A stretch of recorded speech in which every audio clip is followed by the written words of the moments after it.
journée, bonne fin d'après-midi et surtout bonsoir, c'est Marius qui vous parle. Nous sommes le samedi 30 avril 2016 et nous voilà de nouveau réunis pour l'enregistrement du 24e volet de l'Entrepode.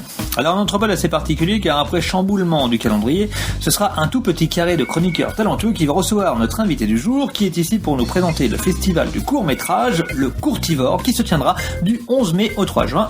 J'ai nommé Elian Pirio.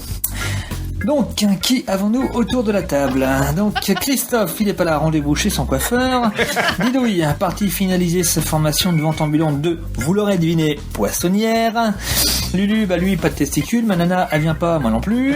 Et moi, vous le savez, nous sommes en pleine saison des niglots, donc parti à la chasse. Mais la qualité est bel et bien représentée. À part peut-être par cette chroniqueuse qui, caprice après caprice, scandale divers et variés, débosse en tout genre, a fini par mettre à bout la moitié de l'équipe. Mais bon, c'est la femme du patron et nous sommes obligés de la garder. J'ai nommé Starlet. Pour relever le niveau, nous avons également le reporter officiel de cette émission, celui par qui son quiz nous élève au rang de maître absolu ou de fin de classement. Moi, je serais plutôt dans le fin de classement. Va-t-il nous faire l'affront d'en proposer un qui pourrait ravir au moins deux autour de la table?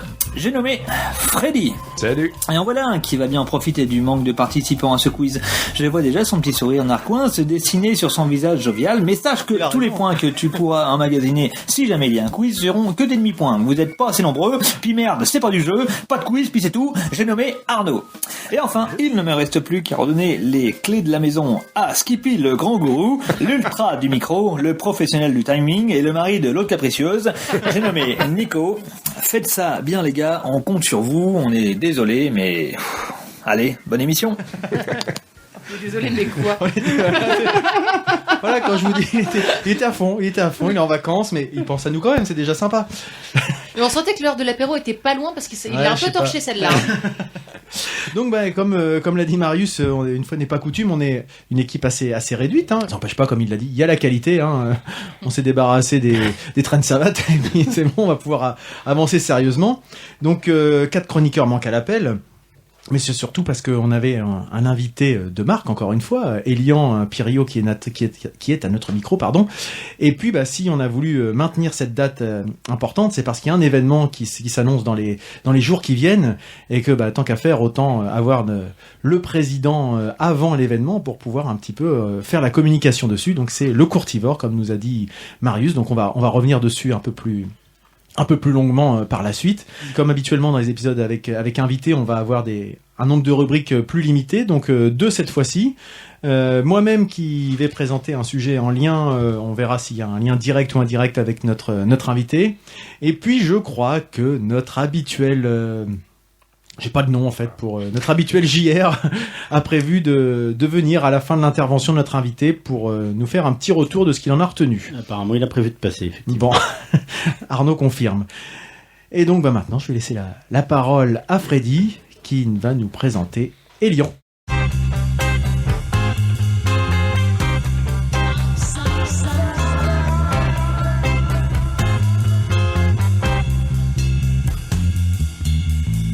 Rester. Pas de problème. Je suis même content que tu sois venu chez nous. J'aimerais bien que tu restes. On va manger des chips. Alors, je vais présenter Elian, mais aussi l'événement qu'il représente aujourd'hui, le Courtivore. Donc aujourd'hui à ce micro, Elian Pirio, un drôle de prénom, un drôle de nom, pour une drôle de fonction. Un drôle de bonhomme, qu'est-ce qu'il fout là? Pour une drôle de fonction, président du festival de court-métrage rouennais qui s'appelle Courtivore. Si on le reçoit aujourd'hui, c'est parce que le festival approche, Nico nous l'a dit. Il se déroule du 11 mai au 3 juin, Marius nous l'a bien dit. Cette fois-ci. À Rouen et à Mont-Saint-Aignan. Elian, tu peux m'arrêter à tout moment si je dis une connerie, si je prononce mal ou même... Pas à chaque connerie, sinon tu vas pas t'arrêter. Sinon ça s'arrêtera plus. Donc si je prononce mal, si t'en as marre, on est là pour faire plaisir à notre invité avant tout. Non, ça se passe bien. Et aussi un peu nos auditeurs qui, Nico nous le dira peut-être tout à l'heure, sont de plus en plus nombreux, et ça nous met vraiment en joie. Oh, dis, c'est beau ça. Je peux le dire tout de suite, oui. Ouais. De plus en plus effectivement, vous êtes de plus en plus nombreux à nous écouter, à échanger avec nous. C'est vrai qu'en général, je dis plutôt ça en fin d'émission, mais puisque tu me tends la perche, je la saisis. On a de plus en plus de gens qui interagissent, que ce soit sur le site, sur les réseaux sociaux, particulièrement Twitter. C'est vrai que Twitter est un lieu d'échange assez favorable à ces retours. Mais n'hésitez pas à échanger avec nous, c'est surtout pour ça qu'on fait ça, quoi. Plus il y a d'auditeurs, moins il y a de chroniqueurs, c'est ça? C'est ça. En fait, c'est exactement ça, c'est mathématique. Là, on a 4 auditeurs de plus, parce qu'avec les 4 chroniqueurs de moins, ils écouteront. Bah, on double, en fait, nos auditeurs. Elian, donc, président d'un festival qui célèbre sa 16e édition, et ça, c'est pas rien. Non. Ça vous pose un peu le personnage, capable de faire grandir son événement, au point de blinder toutes les séances ou presque l'an dernier. Je dis pas trop de bêtises en disant ça. De recevoir de plus en plus de films qui ne demandent qu'à faire partie de la programmation. Cette année, ils seront 30, dont 6 dédiés à la Genèse, plus une soirée clip, plus une soirée peinture. Mais je n'entre pas trop dans les détails, Elian le fera bien mieux que moi tout à l'heure. Sachez d'ailleurs qu'Elian a failli ne pas venir. Les rumeurs d'ambiance arrosée des enregistrements de l'Entrepode est arrivé jusqu'à ses oreilles. C'est ça que tu veux dire?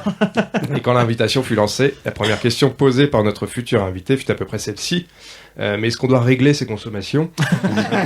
Non, mon cher Elian, ici c'est l'Entrepode qui régale. Alors profite, tire-toi une bûche, écoute, parle, ris, pleure, gueule, fais comme tu veux, tu es ici le bienvenu. Oui, bah, merci. Ça veut dire quoi, tire-toi une bûche? C'est une expression québécoise pour dire tire-toi une bûche et assieds-toi. Assieds-toi, pose ton cul sur le tronc, quoi. Ok. Bah, écoute, C'est de la culture cette émission. Non, mais on Tiens-toi un sac de granulés, parce que nous, on est passé. Écoute, c'est un peu bon. Merci Freddy, c'est vrai que t'as bien, enfin, Elian, tu confirmes ou pas les dires de Freddy, mais je trouve qu'il a bien présenté le sujet. Je confirme. Très bien.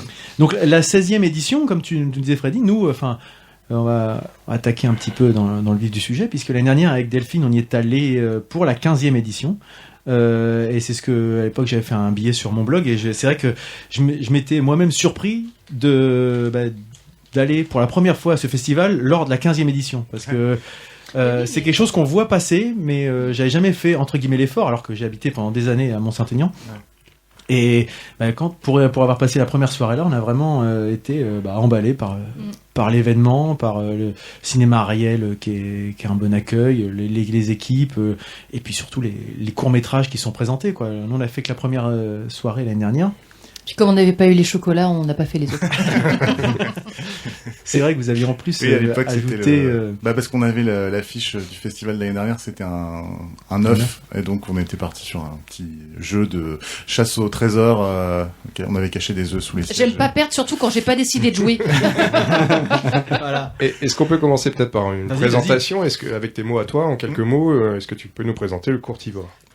Alors, le Courtivore, donc c'est une association d'abord qui est composée de 8 membres actifs, plus tout un petit réseau de gens qui s'activent aussi autour, qui nous filent des coups de main, enfin voilà, parfois des connaissances qui remontent à il y a très longtemps, puisque du coup c'est effectivement la 16e édition, donc c'est une grande aventure humaine aussi. T'étais là dès le début, toi? Moi, non. Je suis arrivé... J'allais dire, mais t'as quel âge, en fait? La 16e édition. J'ai 36 ans bientôt. Voilà. Donc ça aurait pu être faisable, en fait, oui, finalement. Mais en fait, le festival, c'est peut-être aussi pour ça qu'il y a une partie du public qui redécouvre un peu plus récemment ce festival, c'est que il y a eu longtemps, enfin le festival il est né sur le campus, à l'université. Donc pendant les premières années du festival, c'était très connoté festival étudiant. Et ça marchait plutôt bien, c'était assez fréquenté par les étudiants, et petit à petit l'équipe aussi c'est un peu a vieilli, hein, on n'est plus étudiants aujourd'hui, nous, enfin les gens qui étaient à l'origine du festival. Moi je suis arrivé en 2006-2007. La première année c'était donc en 2001. Le membre, par exemple le membre historique de l'association, c'est Laurent Geneslet qui avait fondé l'association, qui est toujours là, qui est toujours dans l'équipe. Et puis entre temps on a d'autres nous ont aussi rejoints, et puis il y a des gens même qui ne sont plus dans l'association mais qui régulièrement qui sont toujours un peu dans les parages. Donc voilà, c'est vrai que ça a grandi avec le temps, parce que déjà nous on a acquis une petite expérience, on démarrait de zéro, hein, on est dans l'équipe, personne est vraiment à la base, je sais pas, a fait des études en cinéma. On n'est pas plus que ça concerné par. C'est juste des passionnés. Ouais, voilà. Donc c'est des fois mieux aussi d'être passionné plus que expert. Ça a été en tout cas comme ça qu'on a vécu le truc en s'emparant de ce festival. Finalement, il y avait aussi un manque à la création, c'est-à-dire qu'il n'y avait pas de festival de court-métrage à Rouen, alors que ça commençait à apparaître dans d'autres villes. Donc c'était un peu un créneau finalement sur lequel on s'est tous positionnés et puis de se rendre compte que ça nous plaisait, que ça marchait bien, qu'il y avait du public et puis que petit à petit aussi le festival, il y avait une petite notoriété aussi grandissante auprès pas forcément de nos spectateurs mais aussi auprès du réseau de professionnels du court-métrage. Ce qu'on recevait peut-être au début était très amateur et plus ça va, plus on reçoit des films déjà de toute la France, de qualité professionnelle, et puis même aujourd'hui maintenant de l'étranger, d'un petit peu partout. Parce que l'année dernière, c'est vrai que moi la première remarque, c'est n'ayant jamais fait c'était le premier festival de court-métrage auquel je participais, et puis je m'attendais un petit peu peut-être naïvement, certainement même, au court-métrage que nous on peut faire avec certains absents autour de la table, plutôt des films de potes, etc. Et quand on voit déjà les premières images, le cadrage, les acteurs, le son et tout, on se dit ah ouais non, on est complètement à côté. Là, on est vraiment dans un sujet de pro. Le nombre de noms qui défilent. Et puis après, le générique de quand fin. on voit le générique de fin, on se dit non, effectivement, ça n'a rien à voir, quoi.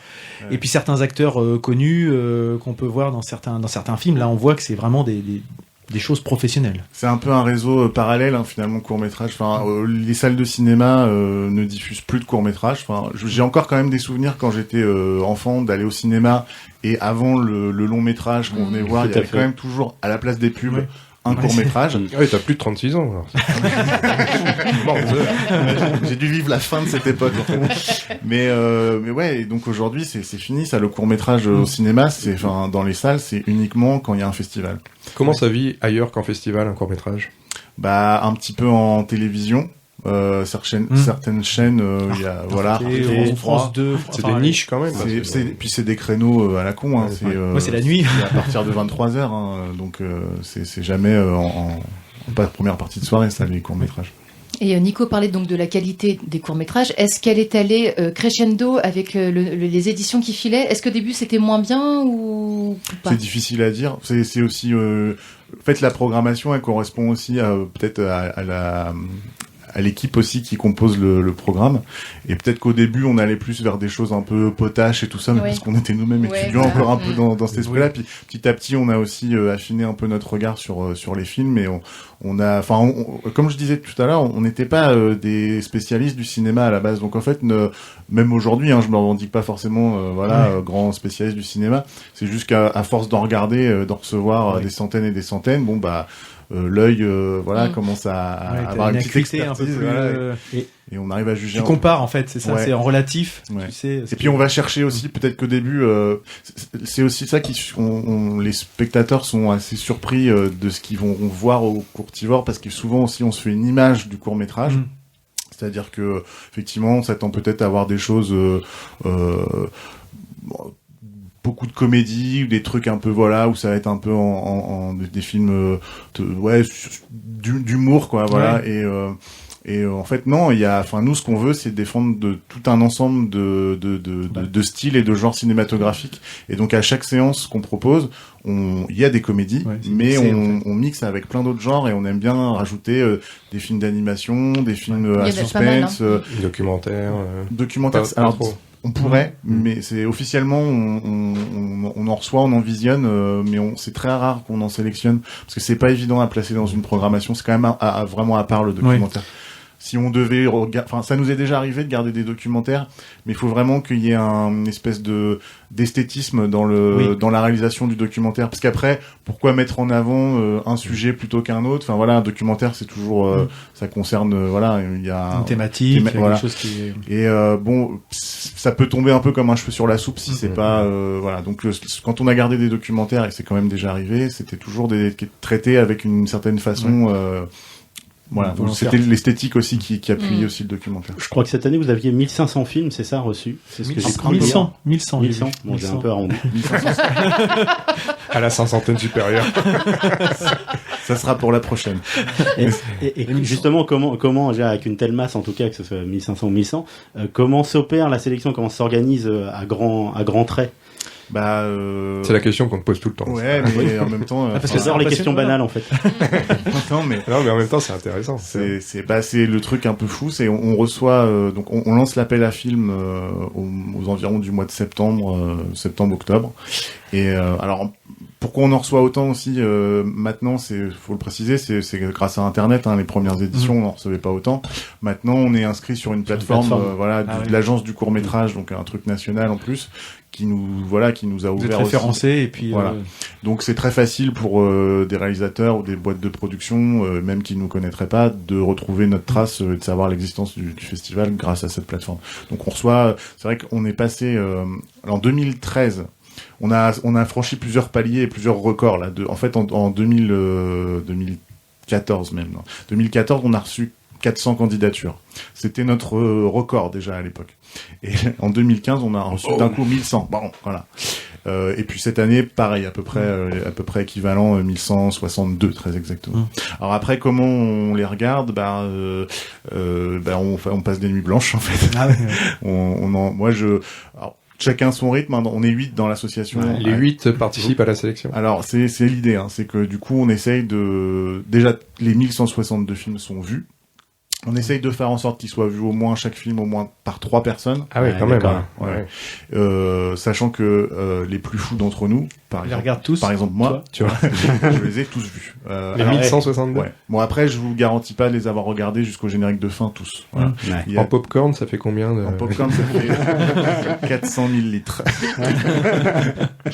Non, c'est j'essaye de regarder au moins tous les films, mais même si au bout d'un moment il y a des films où on sent très vite que ça accroche pas, ça prend pas.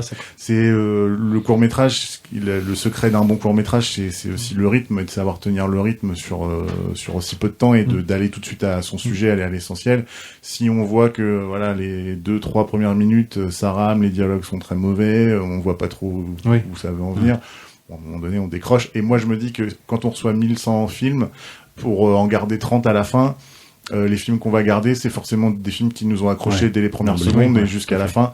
Donc moi j'estime qu'au bout de 3 ou 4 minutes, si je prends pas de plaisir à regarder bien sûr. Tu peux nous rappeler la durée du court-métrage? Parce que justement, j'allais revenir, il y a une précision, quelque chose qui est précisé, je me rappelais pas l'année dernière, c'est que il y a déjà peut-être un filtre qui s'opère par la durée, puisque c'est ce que vous mettez en avant dans votre publication, c'est les films n'excèdent pas 20 minutes.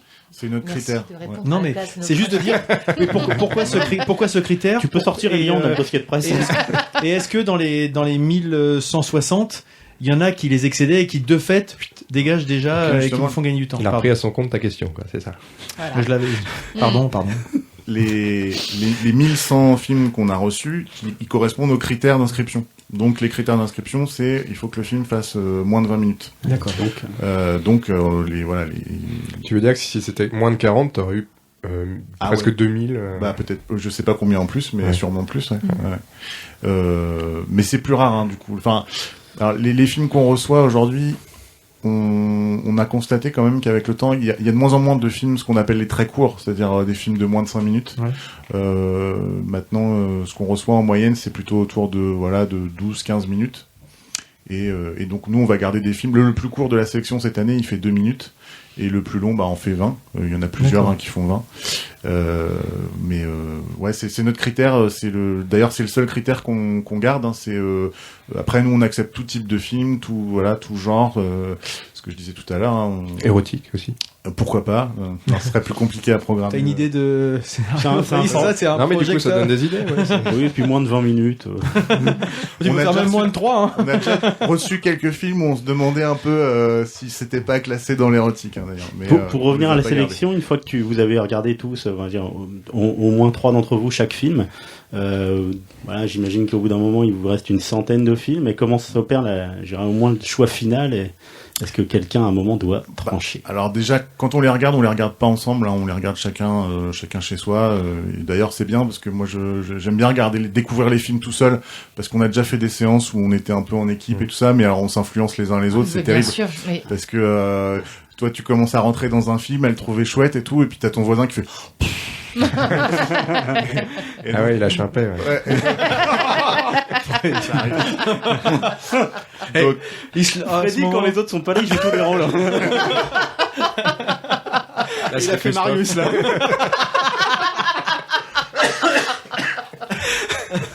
Pardon. Donc oui, ça peut être violent en tout cas, c'est ce que tu veux dire. Donc non mais voilà, donc on s'influence un peu les uns les autres. Donc moi je préfère regarder tout seul. Et par contre, on se fait une fois que chaque film a été vu, enfin voilà, faut qu'on annonce la sélection au mois de mars. Donc voilà, en général, voilà, l'appel à films, j'avais commencé tout à l'heure à le dire. Ça commence en septembre, ça va jusqu'au mois de janvier. Le 1er janvier, c'est clos les inscriptions. Donc après, on se laisse jusqu'au début mars pour avoir eu le temps de tout voir et d'arrêter d'officialiser la sélection. Et là, on se réunit une fois, 2 fois si c'est nécessaire, tous ensemble, les 8, et puis on partage, on échange nos avis sur les films. Et alors après, comment on compose la sélection? On essaye, alors déjà on favorise un peu les coups de cœur de chacun, enfin voilà. Les buts c'est aussi qu'on se fasse plaisir et que chacun retrouve aussi un peu dans les programmations quelque chose qui lui parle. Ouais. Faut qu'on soit fier en fait, c'est ce qu'on se dit souvent. Partager quelque chose avec le public. Quoi. C'est ça, l'idée c'est c'est ce partage effectivement, c'est ça qui nous motive vraiment et de se dire celui-là on est fier de le montrer, on est fier de l'avoir reçu d'une certaine manière découvert et puis d'avoir envie de le faire redécouvrir à d'autres. De mettre en avant. Donc c'est là le moteur. Après on essaye donc d'avoir des programmations qui soient plus ou moins toujours en durée équivalente, c'est-à-dire autour de 2 heures. Après au-delà de 2 heures, on estime que le spectateur peut se fatiguer parce que une programmation de court-métrage c'est parfois un peu usant, hein. On passe nous à chaque fois là on va passer 8 films dans chaque séance. C'est 8 atmosphères, environnements différents, histoires différentes. On repartira à zéro. Il faut se remettre dans le bain d'une nouvelle histoire qui commence. Au bout d'un moment, ça peut être un peu fatigant pour le spectateur. Mais c'est aussi l'avantage enfin moi c'est ce qui m'avait plu l'année dernière, c'est l'avantage de ce type de format, c'est-à-dire que à contrario, si une atmosphère ou une ambiance te plaît pas, tu te dis pas, je suis parti pour 1h30, 2 heures. Tu te dis, voilà, c'est 20 minutes à passer. Et puis derrière, il y a peut-être quelque chose qui va me raccrocher derrière. Donc c'est aussi ça, c'est l'éclectisme des sujets qui peut être intéressant. Ouais, et donc donc il y a cette durée, on essaie d'équilibrer. Et puis après, on équilibre aussi vraiment sur chaque séance d'avoir sur 8 films par exemple, d'avoir 2 comédies, 2 films d'animation, 2 films un peu sur des sujets de société plus pointus, 2 films un peu thriller, polar. Enfin voilà. Que ça soit un peu à l'image un peu de tout le cinéma. Je reviens sur ce que tu disais tout à l'heure. Tu parlais de notoriété. Est-ce que le nombre de films reçus, ça peut être un peu l'outil de mesure de la notoriété? Sans doute. Maintenant, c'est ce que je disais tout à l'heure, on a été là depuis 2 ans, depuis qu'on est annoncé sur les plateformes. Forcément, on gagne en notoriété. Alors, je sais pas si on considère que c'est de la triche ou pas, vu que du coup, on utilise un site internet national. Beaucoup d'autres le font certainement. Oui, c'est-à-dire que si on le faisait pas, on serait idiot. Hein, tous les festivals le font de toute manière. Mais je pense qu'on en reçoit quand même beaucoup des films, ça c'est sûr. Et on doit pas en louper tant que ça. Et puis après la notoriété du festival, on la mesure aussi par la fréquentation dans les salles, et ça là on est plus que comblé depuis quelques années, où effectivement tu le disais tout à l'heure, on est quasiment complet à chaque fois. Tu disais 1500 spectateurs l'année dernière quoi. Ça commence à être impressionnant sur 4 sur soirées. Très peu de séances quoi, voilà, et dans des salles de cinéma qui sont des grandes salles, parmi les plus grandes salles à Rouen. Bon, l'Ariel c'est 250 places, mais l'Omnia quand on fait la finale c'est quasiment 500 places. Ouais. Et l'Omnia c'est mine de rien la plus grande salle de cinéma à Rouen. Enfin la salle 1 de l'Omnia, c'est la salle qui peut accueillir le plus de public. Il n'y a pas plus grand en fait sur la région. Donc oui, forcément nous on est super contents de ça. Et puis on est content aussi par exemple quand on a des réalisateurs qui viennent au festival et qui du coup pour présenter leur film, mais qui repartent en nous disant écoutez, nous on est bluffés parce qu'on fait notre film, il est déjà diffusé dans pas mal de festivals en France, mais on l'a jamais montré devant autant de gens en même temps. Ah super. Et c'est arrivé très très souvent. Et bon, forcément on est flattés aussi. Et et puis récemment on a fait une petite virée en équipe à Clermont-Ferrand parce que il y a un festival là-bas. C'est le plus grand festival pour le coup du monde. Peut-être mondial, j'allais dire. Le festival de court-métrage de Clermont-Ferrand, c'est l'équivalent de Cannes en fait pour le court-métrage. Et c'est vrai que c'est hyper impressionnant parce qu'on s'est rendu compte en y allant qu'à Clermont-Ferrand. Toute la ville, vraiment, pour le coup, vivait au rythme de son festival, aussi bien les habitants, les commerçants, enfin, toute la ville tourne autour de Comme ce festival. Angoulême pour la BD ou des choses comme ça. J'ai pas été à Angoulême, mais Ouais, voilà, j'imagine que l'esprit, c'est un peu cet esprit. Et ouais, c'est hyper bluffant, mais du coup, quand on recroise des réalisateurs ou des producteurs sur place et qui nous reconnaissent et qui reviennent vers nous en nous disant ah c'était vraiment chouette quand on était venu il y a 4 ans et tout ça, même nous parfois tu sais plus qui c'est. oui c'est toi, c'est ton film là. Ah oui, d'accord. Je me souviens de ta bouse. Et non mais ça fait super plaisir. Et puis voilà, on s'est entendu dire qu'on était aujourd'hui considéré par certains pros comme dans étant le top 10 des festivals de court-métrage. Alors bon, ça reste le milieu du court-métrage, hein, mais qui est un milieu professionnel tout de même. Modestie, mais c'est vrai que ça fait plaisir. Nous étant dans le top 5 du podcast mondial, on comprend ce que tu dis. J'ai dit quoi, Topcast? Topcast, toi qui cherchais un nouveau nom. Là, il est en train d'imiter Marius. Voilà. Et tu évoquais le fait que voilà, il y a des plateformes, etc. Est-ce que vous avez déjà identifié des gens qui reproposent ou qui resoumettent 2 années de suite, par exemple, un film parce que la première année il n'a pas été retenu ou Ouais, c'est déjà arrivé, mais malheureusement quand, en général, si on l'a pas pris la première année, non mais la question sous-jacente derrière, c'est est-ce que je pense que c'est pas possible de 1160 films, mais est-ce que les gens savent s'ils ont été retenus, pourquoi, est-ce que est-ce que ça peut être parce qu'il y en a eu d'autres de meilleurs? Voilà, ou est-ce que c'est parce que vous correspondez pas et à ce moment-là, s'il y en a d'autres de meilleurs, tu peux dire l'année prochaine peut-être que je ferai partie des meilleurs. Enfin voilà, c'est. Il y a quasiment autant de réponses qu'il y a de films, hein, mais le problème c'est qu'on peut pas aujourd'hui répondre à tout le monde individuellement. On aimerait bien. Non mais oui, je me doute. Alors après il y a quand même tout le monde reçoit une notification de votre film a été reçu, visionné, mais malheureusement c'est vraiment une merde. On peut pas le prendre. Non, ça m'est déjà arrivé de faire des petites. Des fois on nous le réclame, hein, des fois quelqu'un nous dit j'aurais bien voulu savoir pourquoi vous n'avez pas retenu mon film.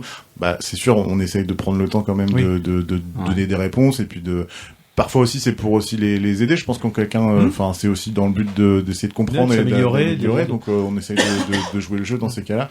Maintenant ils sont habitués, hein, je pense. Il y a notamment sur la plateforme dont on parle, là, je pense qu'il y a moyen en permanence de s'inscrire à peu près 10 festivals en même temps. Ils savent qu'ils vont pas être retenus partout, donc. Ce qui veut dire qu'il n'y a pas de critère de date. Je dirais l'ancienneté du film. Aussi, oui. Si, il y en a un en fait. C'était pour cette année, on n'allait pas au-delà de 2014 en fait. D'accord. Voilà. Sûrement que l'année prochaine, on n'ira pas au-delà de 2000. Voilà. D'accord. Là, c'était les films produits en 2014, 2015, mais pas 2013. Tout à l'heure, tu disais que vous limitiez pas en termes de genre. Là, tu es à notre micro. On a déjà reçu 2 autres organisateurs de festivals de court-métrage sur Rouen.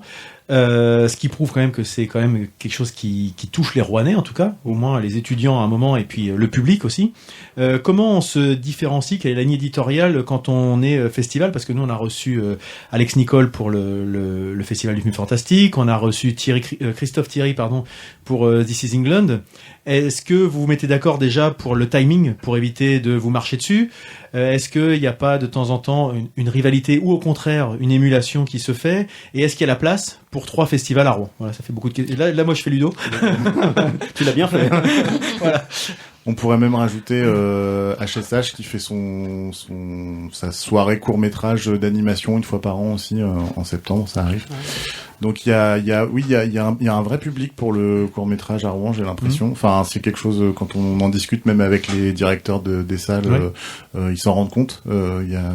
Chaque fois qu'un événement de court-métrage est organisé à Rouen, c'est rare que ça soit un bide total, ça marche plutôt bien. Et donc oui, on est plusieurs sur ce créneau-là. Enfin, même si Alex et son festival du film fantastique, ça va quand même un peu au-delà du court-métrage. Il y a aussi des longs, il y a aussi tout un truc autour du fantastique. Oui, il y a la convention, il y a tout ce qui va. Et puis This is England, ils sont vraiment sur le créneau du film anglais. Après, on pourrait aussi parler d'À l'Est du Nouveau, avec qui on travaille aussi nous. Justement, on fait tous les ans une soirée court-métrage des films de l'Est. Donc nous, on programme ensemble. C'est vraiment un truc qu'on fait conjointement, de programmer une sélection de courts-métrages venus des pays de l'Est. Donc ouais, il y a quand même ce qui est intéressant, c'est plutôt de se dire qu'il y a plusieurs festivals à Rouen de cinéma et que actuellement même on est plutôt en train d'essayer de se constituer en réseau. D'accord. Justement pour partager, mutualiser, échanger des tuyaux, et même essayer de coopérer ensemble sur certaines manifestations, enfin de se serrer les coudes plutôt que de jouer le jeu de la concurrence. Ça nous intéresse pas trop. Et c'est déjà arrivé que un film soit programmé ou reçu par plusieurs festivals, par exemple, qui va un Anglais qui postule pour Courtivore et This is England, par exemple. L'un des deux réalisateurs qu'on avait reçu pour le film Fantastique. Vous vous souvenez qu'on avait visionné 2 courts-métrages? Oui. C'est intéressant de savoir s'ils avaient reçu. Oui, alors Nicolas Roche-Cresseux. Niklaus Roche-Cresseux et puis Tom Bielinski. Sur 1200. Tu vois, mais eux qui ont un format finalement qui est dans le... Alors Nicolas, c'est plutôt du fantastique, mais il aurait pu c'était un film de 7 plus ouvert. C'était minutes. l'automne de Zao. Oui, c'est ça. C'est arrivé déjà qu'on ait des films en commun avec le Festival du film fantastique, qu'on ait par exemple la même année on a programmé, mais on avait discuté, on était ok sur, par exemple l'année dernière il y avait un film du Kosovo qu'on a pu diffuser pendant À l'Est du Nouveau, mais qu'on avait aussi voulu garder dans notre programmation parce que on le trouvait super. Je crois que il y a 2 ans, on avait sélectionné un film anglais, Coach, de Ben Adler, qui était dans la dernière programmation d'ici England aussi. Voilà. Donc non, oui, ça arrive après.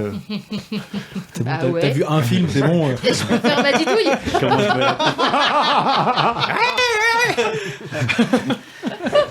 Nicolas, tu peux reformuler pour faire ton Ludo aussi. Donc non, c'est pas, y a pas, vous marchez pas dessus quoi. On sent que y a une. On s'entend assez bien en fait. Ouais. On essaye plutôt de communiquer entre nous et puis de s'apporter de l'aide plutôt que de... C'est lequel ton festival préféré? Le plus nul et le plus mal organisé, c'est lequel? Christophe Thierry m'a dit que c'était Courtivore. Ça m'étonne pas de lui. Très bien. Bah, écoute, on va faire une première petite pause rubrique. Donc c'est moi-même qui m'y colle. Et bienvenue parmi nous à nouveau. Alors touche à ton cul. Dago, dago, shabou, dadouti. Le fond de tiroir. Oui, un sujet, donc les fonds de tiroir, qui correspond plutôt bien là cette fois-ci, cette rubrique, c'est-à-dire que c'est une thématique dont j'avais entendu parler il y a un petit moment, que j'avais mis un peu de côté et puis qui est ressorti dernièrement, donc vraiment dans la thématique fond de tiroir, puisque c'est un réalisateur, acteur de début des années 1900, qui est Buster Keaton. Alors c'est quelqu'un qui doit peut-être parler autour de la table. Moi, j'en avais entendu parler quand j'étais fin de lycée, début de fac, etc. Mais j'avais jamais trop creusé le sujet. Et puis, j'étais pourtant tombé sur un documentaire à l'époque sur Arte, et ça m'avait complètement passionné. J'avais été bluffé en tant qu'ado sur ce personnage-là, dont moi, à l'époque, je n'avais pas entendu parler, et je trouvais qu'il était assez passionnant. Et puis donc, je voulais creuser un peu son univers, puis ça m'était un peu passé, voilà. Pourtant, c'était un peu quelqu'un qui était... l'équivalent de Chaplin dans les années 20, à peu de choses près. D'ailleurs, ils étaient assez amis. Mais la carrière et la postérité n'est pas aussi importante pour lui. Du moins dans l'imaginaire collectif. C'est-à-dire qu'on parle à Chaplin, on parle de Chaplin à des gens, tout le monde va voir un peu de quoi il s'agit. Par contre, c'est vrai que Buster Keaton, c'est un nom qui me dit quelque chose, mais alors la tête qu'il a, ce qu'il faisait, etc., c'est un peu plus flou.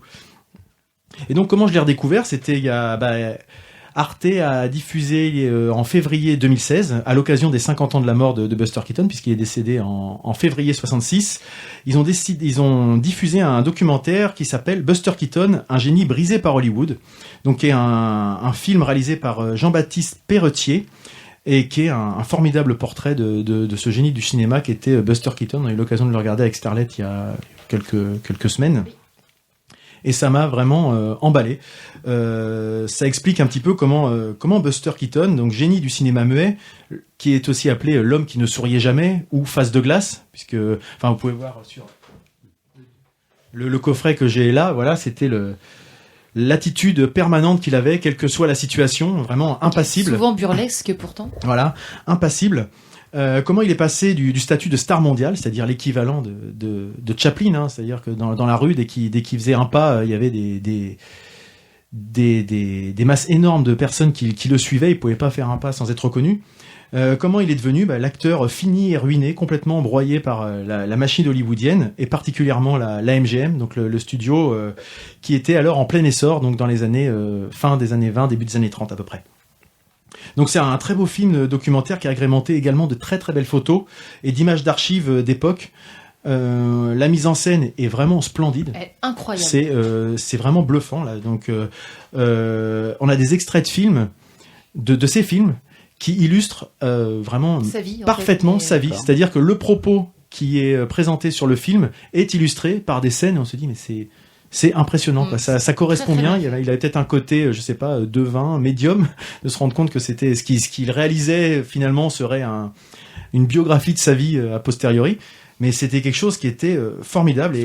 Alors Buster Keaton, c'est une personne qui avait un corps élastique. C'est impressionnant. Un tout petit truc en mousse. C'est un enfant de la balle. Ouais, non, mais c'est quelqu'un qui était Patrick Sébastien.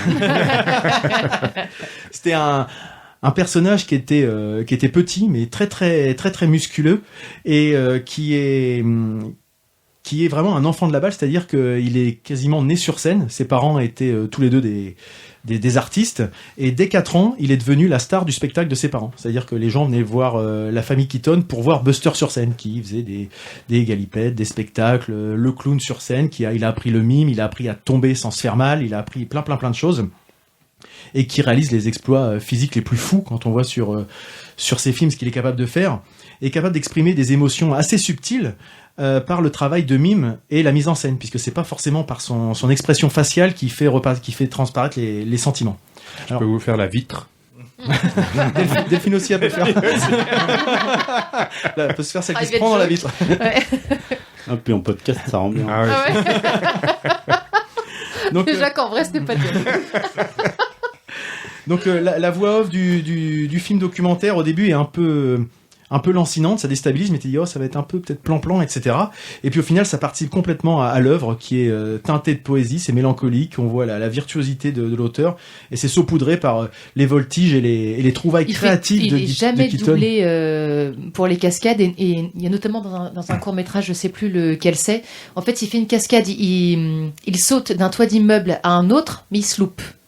Il se loupe, il fait tous les étages, il traverse tous les paravents là des boutiques et tout ça. Ils l'ont quand même gardé parce que c'était super spectaculaire. Ils ont juste changé l'arrivée au sol. Ils ont travaillé la transition. Il s'est blessé, mais ils ont gardé parce que c'était. Ça te parle un peu, toi, Elion, Buster Keaton? Pas tant que ça, non. Non, je suis un peu dans le cadre de la personne qui voit bien de quoi on parle, mais de loin. Oui, tout à fait. Et donc, moi aussi. Et donc, au-delà de ça, c'est vrai que il faisait il faisait des choses comme ça, mais au-delà de ça, il avait vraiment un œil artistique assez impressionnant. Déjà, quand il a commencé à tourner, première chose qu'il a faite quand il a acheté une caméra, il l'a complètement démontée pour comprendre comment ça fonctionnait, pour justement savoir quelles étaient les limites vers lesquels il pouvait tendre, vers quoi il pouvait pousser au maximum le travail artistique, scénaristique. Alors évidemment, maintenant quand on est avec des caméras qui enregistrent en 4K, etc., avec des choses extraordinaires, c'est quelque chose qu'on a peut-être du mal à identifier. Mais à l'époque, quand on voit les caméras, c'était une boîte en bois qu'on actionnait avec une manivelle. Et puis on travaillait. Le résultat, on l'avait pas forcément tout de suite. Fallait développer les photos, fallait développer, etc. Enfin, c'était complètement différent. Il fallait avoir vraiment une vision pour savoir ce que ça pouvait donner à l'écran.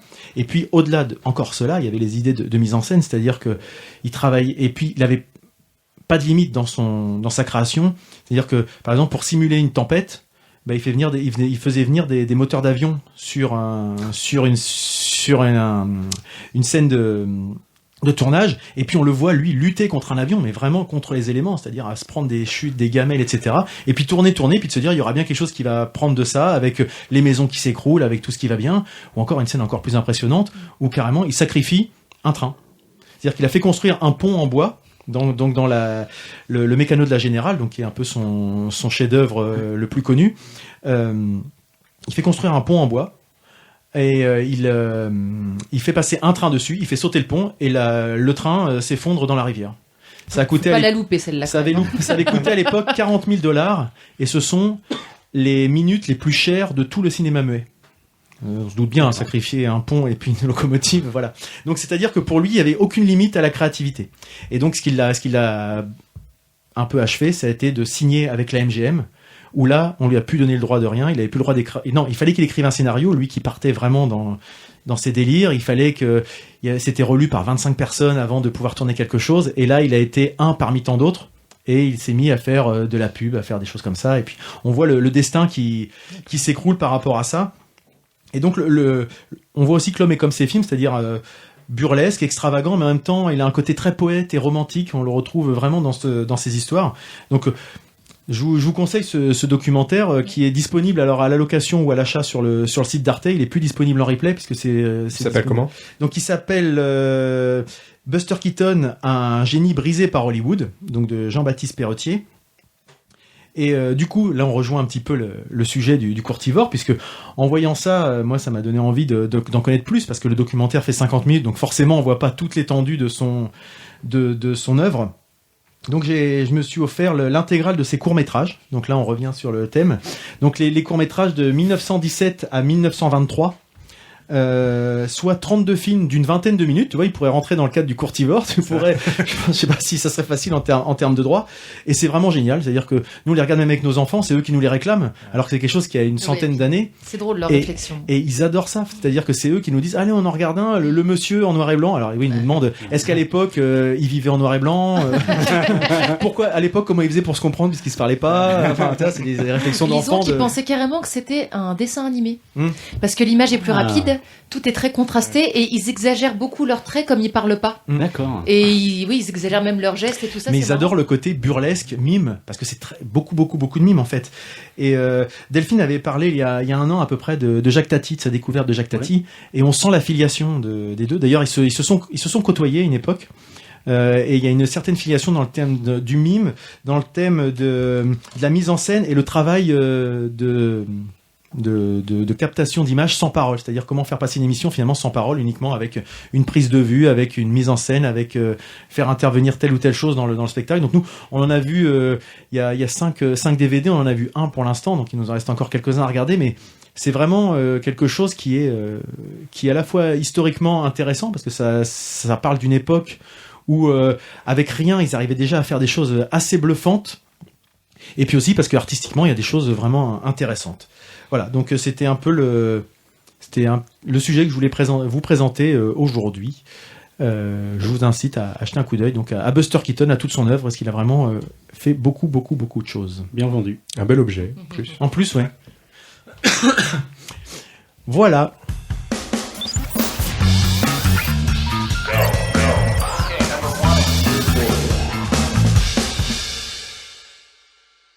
Donc Marius n'étant pas là, c'est Arnaud qui se charge des photos, donc vous aurez pas de photos avec des bords flous ou des effets bizarres.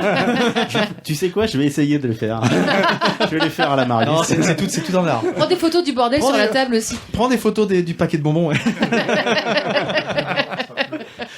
Et bien nous allons donc repartir avec notre invité et puis qui ne boit pas, le courtivore qui ne boit absolument pas. Oui, Starlet, tu lèves la main. Oui, donc on a parlé tout à l'heure du déroulé un petit peu du festival, notamment de soirées clips et de soirées peinture. Qu'est-ce à dire ? C'est peinture sur corps ou c'est pour une amie?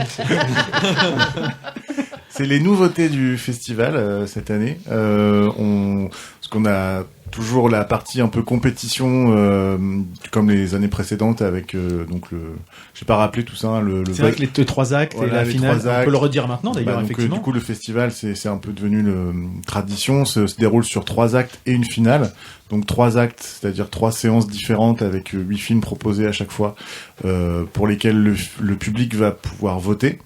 Et ce qui fait qu'à chaque fois on ressortira les films qui ont reçu le plus de voix pour une rediffusion qui donc sera constituée après la finale du festival.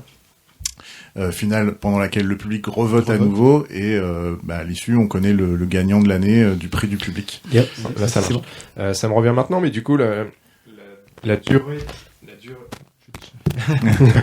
Problème de... Allô. Ouais. La durée de la soirée de la finale, elle est pas connue avant finalement. Ça peut être aussi bien 40 minutes que 2h30. Bah ouais, c'est une des petites difficultés, c'est que comme on ne sait pas les films les films qui vont être retenus par le public, c'est un peu un risque. C'est-à-dire que ça a même été un peu le cas les 2 dernières années où le public a plutôt retenu les films assez longs et au final, comme on gardait 9 films par séance à l'époque. On a un peu réduit là cette année, c'est-à-dire que il y avait 9 films par acte, 3 films retenus pour la finale et une rediffusion du coup avec encore 9 films.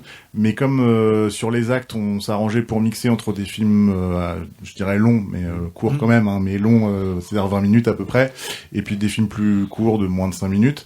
Bon, ça équilibre pour faire une séance à peu près de 2 heures à chaque fois, sauf que si le public ne garde que des films de à peu près 20 minutes ou plus de 15 minutes, ça fait une finale très longue. Donc cette année, on a réduit à 8 films par acte, et on n'en garde que 2 pour une finale à 6 films. D'accord. Mais on anticipe, parce qu'on anticipe que peut-être on va encore avoir des films longs qui vont être gardés. Par contre, on aura plus de temps pour rediffuser notamment le prix qui gagne le prix du jury, qui est pas forcément un des films finalistes, parce que donc on a aussi un jury de jeunes composé de 7 jeunes d'entre 18 et 30 ans qui suivent toutes les sélections et qui du coup remettent aussi un prix. Donc on pourra pendant la finale rediffuser le film qu'ils auront récompensé. Peut-être aussi rediffuser le film qui va gagner le prix jeune public, puisqu'il y a une sélection à part de films jeune public. Peut-être ce sera aussi l'occasion de le rediffuser.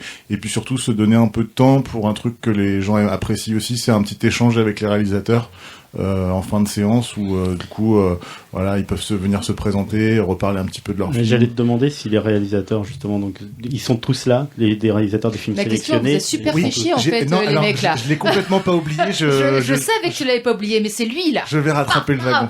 T'inquiète pas. Mais qu'est-ce que dit Les réalisateurs, on les fait venir sur la finale surtout parce que c'est pour des questions de budget, on peut pas inviter tout le monde à chaque fois. Donc on priorise ça sur une invitation qu'on leur donne pour les films qui sont qualifiés pour la finale.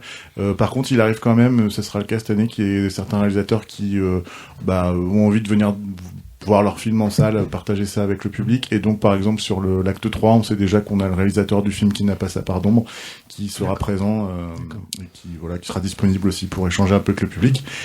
Et la question sur la soirée clip. La soirée clip et la soirée qu'on appelle Ciné-Étoile sur le thème de la peinture. C'est parce que cette année, on avait envie de faire évoluer un peu les choses et de proposer donc des séances qui sont pas compétitives, sans vote.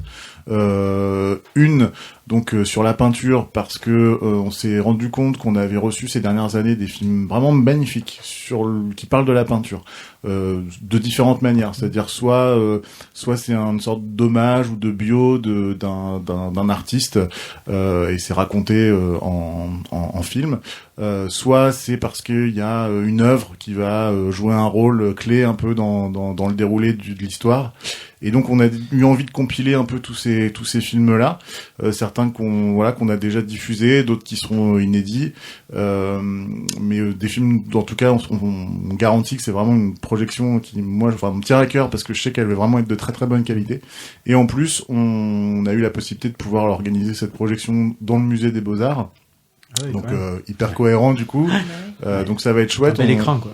Et pour autant, aucun lien avec Normandie Impressionniste, tu me disais ? Non, parce qu'on s'y est pris trop tard, on s'est rencontrés trop tard pour en discuter, mais par contre l'équipe de médiation du musée était quand même super enchantée de pouvoir accueillir cette proposition, enfin de l'accueillir, pour la programmer avec nous, donc on le fait, c'est hors cadre Normandie Impressionniste, ni Rouen Impressionné. Par contre, on a aussi un réalisateur qui va pouvoir venir, un réalisateur belge qui s'appelle Damien Collet, qui a fait tout un film sur un peu la naissance du street art à New York. C'est assez amusant. C'est pas forcément la peinture classique alors. Alors ça part, non, en fait c'est le dernier film de la programmation, c'est-à-dire que effectivement il y a plutôt des films.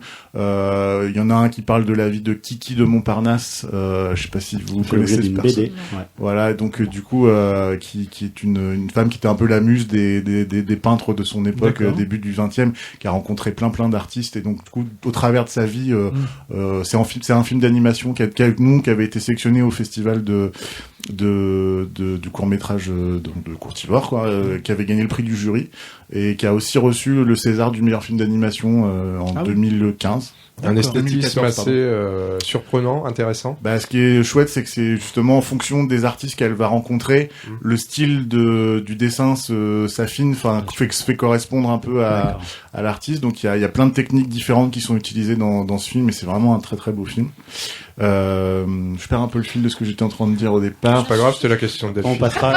Après, il y aura, j'imagine, la soirée musique. Oui, j'étais sur le côté, parce que du coup, il y a plusieurs étapes dans la programmation. On a un film, par exemple, qui s'appelle Beauty, d'un réalisateur italien qui... C'était l'année dernière, celui-là. Ouais. Ce sont des œuvres, c'est ça qui s'anime? Qui s'anime, c'est des œuvres, donc des toiles, mais qui, du coup, lui, il a retravaillé tout autour pour les mettre en animation. Enfin, c'est un petit travail vraiment très délicat, hein. C'est des petits mouvements, mais il en enchaîne plein à la suite. Il y avait un teaser sur internet l'an passé, et j'avais vraiment regretté de pas pouvoir me déplacer sur celui-là. C'était sur le premier soir, parce qu'on l'avait vu. Alors, moi, j'avais préféré le teaser finalement au final, parce qu'il est un peu long. Ouais, voilà.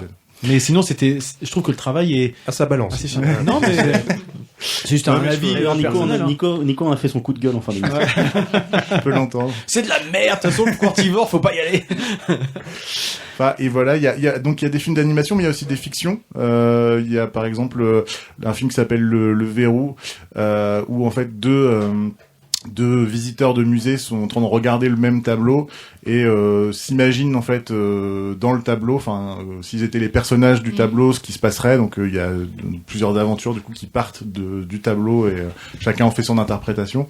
Voilà, donc c'est toute une séance et puis ça termine par un film qui parle de la naissance du street art, et donc le réalisateur sera sur Rouen à cette époque-là, et on s'en réjouit parce que du coup, comme il y a plusieurs événements sur la peinture à Rouen en même temps, et qui va probablement rester 2-3 jours, on ira l'accompagner aussi sur les visites des chantiers de Rouen impressionné ou visiter le musée avec lui. Film visible là pour Cinétoile, tout public? Oui.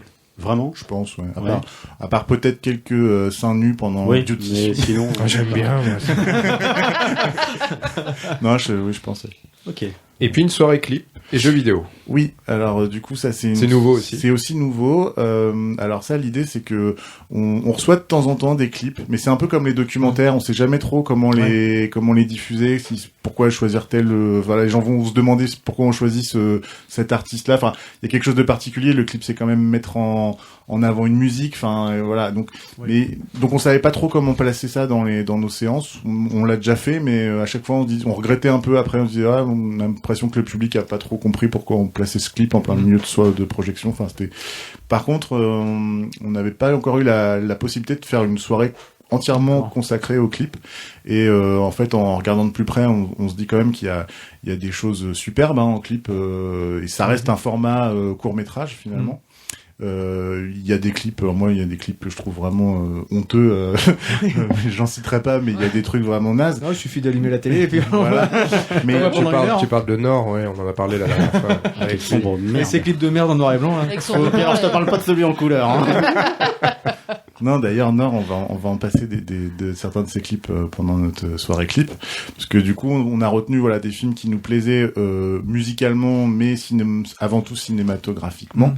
Et puis cette idée de mettre vraiment en adéquation une image et un son. Enfin, il y a des choses super. Moi, ça m'a permis un peu de creuser un peu le sujet et d'aller en débusquer certains. Parce que c'est ça aussi l'idée, c'est que souvent c'est sur Internet. En fait, là aujourd'hui, les clips c'est éventuellement à la télé, mais souvent on tombe pas forcément sur les meilleurs. Et puis après c'est sur Internet, mais sur Internet finalement on est toujours limité à sa petite fenêtre YouTube. Voilà. Donc là notre envie c'était de pouvoir les montrer pas dans une salle de cinéma, parce qu'on a quand même choisi de faire ça au Calife. Donc une salle de musique alors. Voilà, qui est plutôt une salle consacrée à la musique, mais ça garde aussi une cohérence. C'est comme d'aller faire la soirée peinture au musée, quoi. Donc l'inverse aurait été un peu étrange, quoi. Mais original. C'est plus. Et voilà, donc pour pouvoir présenter ces clips en grand écran, et puis sous une formule peut-être plus souple, c'est-à-dire que on va avoir une diffusion en continu de clips, mais le bar du Calife va rester ouvert. L'idée c'est que ce soit une soirée plutôt conviviale aussi pour les festivaliers. Et puis c'est sympa ça. Oui, c'est quand du coup? Le 21 mai. 21 mai. Ouais. Moi je suis un grand fan des clips de Gondry, qui était un peu précurseur de Björk notamment. Par exemple. C'est ce qu'il a fait connaître en fait. Non, je connais. Oui, ça a contribué. Je pense, oui, ça a contribué à son c'est clip pour Daft Punk, c'est clip pour. Ouais.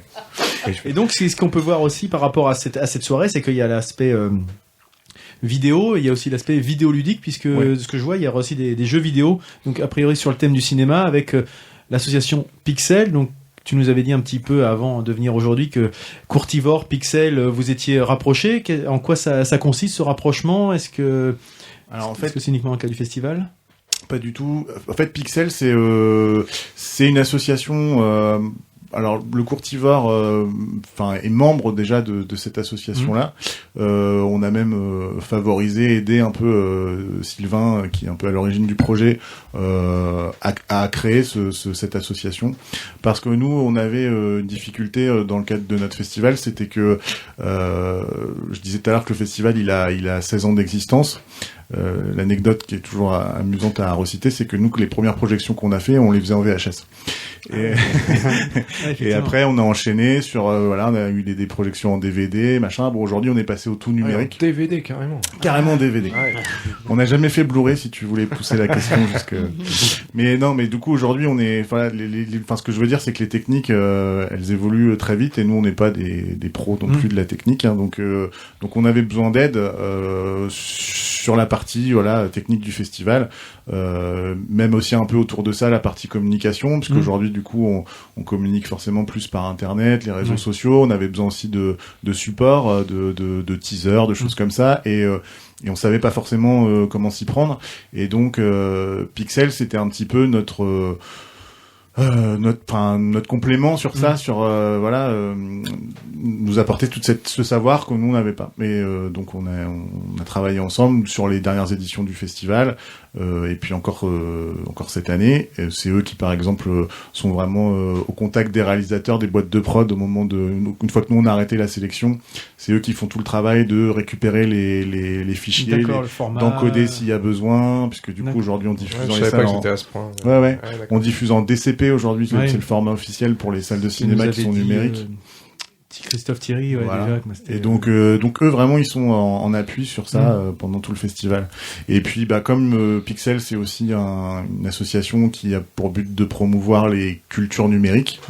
On trouvait intéressant aussi donc de faire cette soirée en partenariat avec eux, et d'ajouter un petit peu dans le décor de la soirée, mettre en place des petites bornes de jeux vidéo, mais qui ont un lien avec le cinéma. On va même essayer, je vous garantis pas encore, mais on est en train de travailler dessus. Il y a de plus en plus de clips qui sont tournés en 360 degrés maintenant. Et Nord notamment, par exemple Nord, j'en ai vu un aussi récemment, des Naive New Beaters, qui est très réussi. Et l'idée, ça serait de voir avec justement les casques à réalité augmentée dont est équipé Pixel aujourd'hui, de voir si on peut pas proposer aux gens de vivre une expérience en 3 dimensions en regardant des clips avec Arnaud, là, ça lui parle, il avait fait j'avais sur leur stand au festival de films fantastiques. Ouais. Voilà, donc on va essayer de faire de rajouter des petits modules comme ça en plus pendant la soirée. D'accord. Et puis on aura peut-être même des surprises musicales. Waouh. Parce que mais c'est la folie, ça va être complètement fou. Parce que du coup on a il y a par exemple un réalisateur rouennais avec lequel on travaille depuis longtemps, c'est Nicolas Diologen. Nico Dio, son nom de scène. Nico Dio, qui était venu déjà l'année dernière nous faire une petite démonstration de son phonotrope. C'est-à-dire qu'en fait, qu'est-ce à dire? En fait, il a une platine de disque vinyle sur laquelle il pose une feuille. Et la feuille tourne. C'est ce qu'on a vu l'autre jour au Panorama 360 alors. On l'a fait avec nos enfants. Oui, je crois qu'il y était. Quand moi, je l'ai pas vu, donc si tu peux continuer à expliquer il s'agit.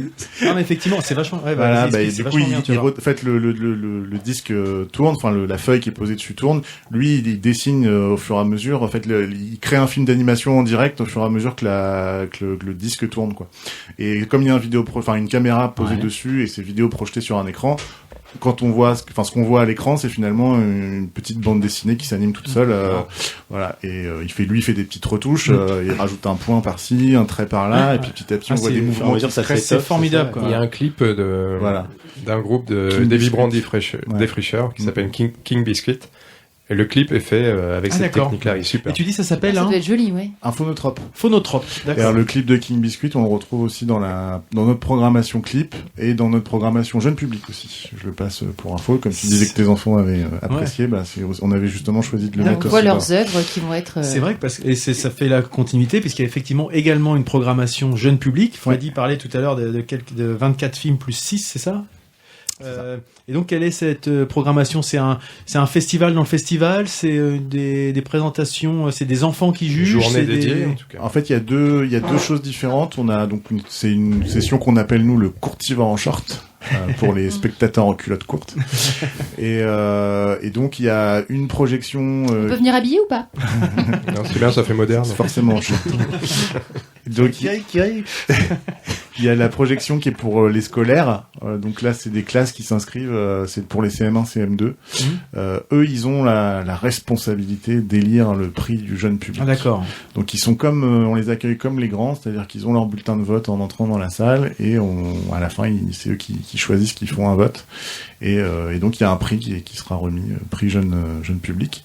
Et puis comme la projection, on a aussi envie de l'ouvrir parce qu'on sait qu'il y a aussi un public de jeunes parents ou de familles qui ont aussi envie de sortir en famille. Voilà, donc on a une autre projection, ce sera la même, ce sera composé des mêmes films, qui a lieu à l'Omnia le 1er juin à 14h. Voilà, c'est ouvert. Il faut réserver ? Pas nécessairement, je pense. Enfin, vous pouvez, je pense, acheter vos places au guichet de l'Omnia. C'est la question que j'allais poser pour la soirée aux Beaux-Arts. Alors, c'est gratuit. Le musée nous avait proposé de nous accueillir, mais c'était un peu la condition, c'était qu'ils prenaient en charge un peu la programmation, mais ils voulaient que ça soit gratuit. Et c'est très bien d'ailleurs, c'est super. Sans réservation. Par contre, voilà, on va falloir que ce sera les premiers arrivés, premiers servis. Il y a une centaine de places dans l'auditorium, donc. Je vois sur le programme à destination, le courtivore en short à destination de nos jeunes cinéphiles en culotte courte de 7 à 77 ans. Ouais. Est-ce qu'on risque de trouver des gens de 75 ans en culotte courte ? C'est un peu mon inquiétude. Je te laisse venir vérifier. Enquête, Freddy. Un reportage photo, ça. Exactement. Et puis toujours dans le cadre de ce festival. Nous, on l'avait vécu l'année dernière, je ne sais pas si c'est toujours la même chose cette année, c'est entre le moment des votes, je dirais du décompte des voix, etc., et puis l'annonce des résultats, lors des actes, il y a aussi un passage, un moment un petit peu privilégié pour des cartes blanches. Nous, on avait vu notamment la mission Bipolar, je crois, l'année dernière. Est-ce que tu peux nous en dire plus? Ces cartes blanches, c'est systématique, c'est un choix artistique. Ouais. Bah c'est en fait c'est notre façon de mettre un peu en avant les talents locaux, parce que du coup c'est une question qu'on nous pose aussi souvent, c'est quelle est la place des réalisateurs rouennais ou normands dans votre sélection. Comme c'est pas du tout un critère de choix pour nous, c'est-à-dire que on reçoit 1100 films, notre priorité c'est pas de regarder d'où ils arrivent, c'est de plutôt de garder la qualité, les meilleurs. Pour autant, on sait qu'on élimine aussi pas mal de choses de qualité, parce que voilà, pas le choix, il faut bien qu'on en garde. Mais ça fait toujours un peu plus mal au cœur quand on en écarte certains qui sont peut-être du coin, parce qu'on a aussi envie de jouer le jeu, de dire bon, on est un festival de l'agglomération de Rouen, et que ça fait aussi partie un peu de nos missions. Je pense que d'aider à des réalisateurs locaux à pouvoir être diffusés, à être vus. Donc c'est notre réponse à ça, c'est de dire on fait des cartes blanches à chaque fin de séance. Effectivement, tu disais qu'au moment où nous on ramasse les bulletins de vote et qu'on s'absente une dizaine de minutes, ça meuble un petit peu. Ça permet de meubler. Les gens attendent. Agréable, quoi. Voilà. Les gens attendent les résultats et en même temps ils perdent pas leur temps, ils découvrent aussi autre chose.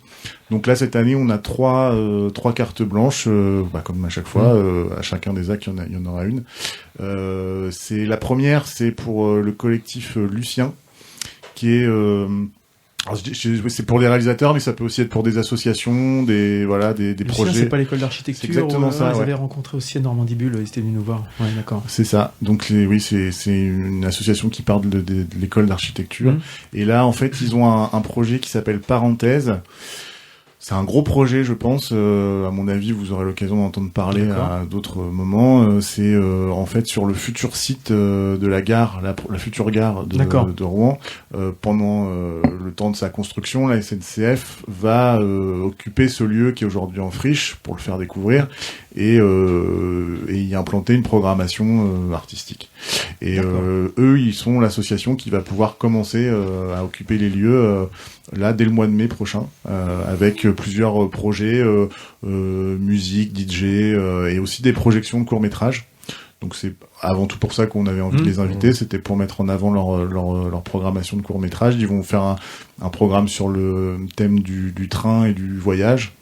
Donc voilà, ça nous paraissait judicieux et on va leur laisser donc un petit moment pour venir se présenter sur l'acte 1. Sur l'acte 2, en lien avec notre soirée clip, on va inviter un réalisateur de clip qui s'appelle Florent Woods Dubois, réalisateur rouennais, qui a réalisé des clips pour Tahiti 80, pour Christine, pour voilà des. Ah oui. Enfin voilà, c'est quelqu'un aussi du cru. Ouais. Donc on l'invite et on lui donne carte blanche pour présenter quelques clips et comme ça nous en même temps ça nous permettra d'annoncer au public la soirée qui va suivre au Calife. Et l'acte 3, on reçoit une vieille connaissance du Courtivore, c'est l'association Still Kidding, qui est une association de théâtre amateur qui, comme le Courtivore, est partie de l'université il y a une quinzaine d'années. Ils sont même plus anciens que nous. Donc eux, ils ont fait récemment un petit court-métrage qui, bref, c'est une parodie de la série Bref. Et donc, ils ont fait un Bref, je fais du théâtre à la Très fac. bien fait. Ouais, qui est assez rigolo, enfin, qui est très percutant, qui est bien dans l'esprit du Bref qu'on connaît en plus. Enfin, parce qu'il y a eu des parodies de Bref, il y en a eu, Poison, mais voilà. C'est pas toujours, ça a pas toujours été une réussite et eux-mêmes en se frottant l'exercice, se sont rendus compte de la difficulté. C'est hyper compliqué de faire un montage façon Bref. On peut le voir sur YouTube, je sais pas s'il faut le dire, mais. Oui, on peut déjà le voir sur YouTube. Après, nous, on avait envie de le remettre un peu en avant parce que c'est un film qu'ils ont réalisé à la base pour nous, pour une soirée qu'on avait fait récemment dans le cadre d'une projection à un ciné globe qu'on avait organisé à la fac aussi. D'accord. Freddy ? Peut-être pour conclure, une dernière nouveauté aussi, c'est un accueil du public en musique. Ouais. C'est vrai que du coup le public du Courtivore sait que les meilleures places sont à prendre au début de la séance et que du coup comme les salles se remplissent vite, voilà, on peut arriver à se retrouver, si on arrive un peu trop tard, on peut se retrouver au fond à gauche ou au premier rang, voilà. Moi j'ai prévu de mettre ma tente dès le lundi soir. Donc il y a des gens qui arrivent un peu tôt. Ta tante de 75 ans en short. C'est ça, c'est celle-là, la fameuse. Donc du coup, et ils ont raison, ça nous facilite grandement la tâche que les gens arrivent à l'heure. Hein, comme on sait que la tente peut durer, voilà, il y a peut-être pour certains un quart d'heure, 20 minutes, et que nous on n'a pas de pub. Quand même. Ouais, quand même. Non, mais nous on n'a pas de pub pour meubler, tu vois. Donc et donc l'année dernière on avait un groupe sur place qui était venu pour justement une carte blanche, enfin voilà, et qui avait meublé en faisant une petite introduction dans la salle en musique, en acoustique, hein, mais c'était très chouette. Donc on se dit tiens, il faudrait qu'on réitère, et donc on a systématisé ce truc-là, plutôt que ça soit improvisé à la dernière minute. On a dit tiens, à chaque séance on invitera un groupe pour faire un accueil musical. D'accord. Écoute, merci en tout cas, je pense que t'as dû donner envie merci beaucoup. Aux gens de venir au moins à ce Courtivore. Nous déjà, nous on était déjà venus l'année dernière et on avait vraiment envie d'y reparticiper avec Starlet. Et puis là, c'est vrai que à la fois le festival et puis les à côté, entre guillemets, les choses qui vont un peu en marge, mais toujours en lien, ça donne aussi envie d'aller voir parce que vous diversifiez tout en gardant une idée, un fil conducteur. Donc on va peut-être que certains parmi nous vont participer. Je vois Arnaud là qui opine du chef et je sens qu'il va y aller en famille sur certains sujets là. Oui. La partie justement aux Beaux-Arts là, je pense que si dans le musée, ce que j'imagine sur les 3 actes. Tout n'est pas tout public. Cette année, ça nous est déjà arrivé qu'on ait un film qui soit par exemple interdit aux moins de 16 ans. Mais ce qu'on faisait dans ces cas-là, c'est qu'on le passe soit au début ou soit à la fin et on fait un petit message et on laisse la possibilité aux gens qui sont avec des jeunes de ressortir. Donc on peut venir en famille avec des enfants de 10 ans. Par exemple. Moi, j'ai vraiment du mal avec les enfants de 10 ans. Je sais jamais donner mon avis sur ça, mais très franchement, je crois que ça, dans la section de cette année, ça doit pas Sinon, poser. tu fais comme moi, tu viens à la séance en culotte courte, là, avec... Voilà. J'aimerais bien te voir en culotte courte. Bien avec Starlet en culotte courte. Écoute, merci de t'être prêté au jeu des questions-réponses. Merci à vous. Et puis, on sera certainement amené à se recroiser. On t'a déjà vu, je pense, dans certains événements, que ce soit Normandie Bulle ou Festival du film fantastique. Il me semble qu'on t'a déjà croisé. Donc, certainement. Peut-être que tu auras l'occasion de revenir à nos micros. Les soirées. Mais il vient plus aux soirées. Avec la tente. Donc, on aura certainement l'occasion de se recroiser à nouveau dans des événements rouennais. Je crois que ça frappe à la porte. Ah, c'est JR ? Ah ben, peut-être. Allons ouvrir. C'est Jean-Michel Transition. Mais pourquoi est-il si méchant ?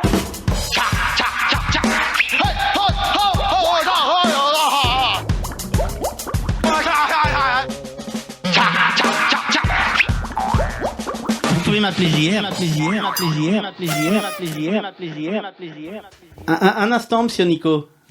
Pardon, mais avant de me lancer, je prends mon élian. Bonjour, monsieur Piriot. Je me présente, Jean-Robert Frégin. Enchanté. Vous pouvez m'appeler JR, hein. Bon, comme monsieur Nico nous a annoncé le nom du nouvel invité de l'Entrepode, j'ai d'abord cru qu'on recevait une jeune étoile montante du football. Eliane Piriot. Franchement, ça sonne comme le nom d'un avant-centre de l'équipe de France. D'autant plus que Freddy nous serinait en nous disant qu'il était champion d'Europe avec Leeds. Je m'attendais donc à devoir dresser le portrait d'un jeune frimeur tatoué tout frais sorti de son salon de coiffure favori. Non, en fait, pour nos auditeurs qui ne bénéficient pas aujourd'hui de la diffusion en direct différé des photos de Marius, il s'avère que vous avez plutôt le physique et l'accoutrement d'un champion du monde de découpe d'érable en ster de bois en provenance de la douce province du Québec. Nous recevons en fait Caribou Piriot, champion d'Europe de football sur FIFA 16. Elian, vous êtes chargé de mission vie étudiante à la ville de Rouen, c'est bien ça ? Non.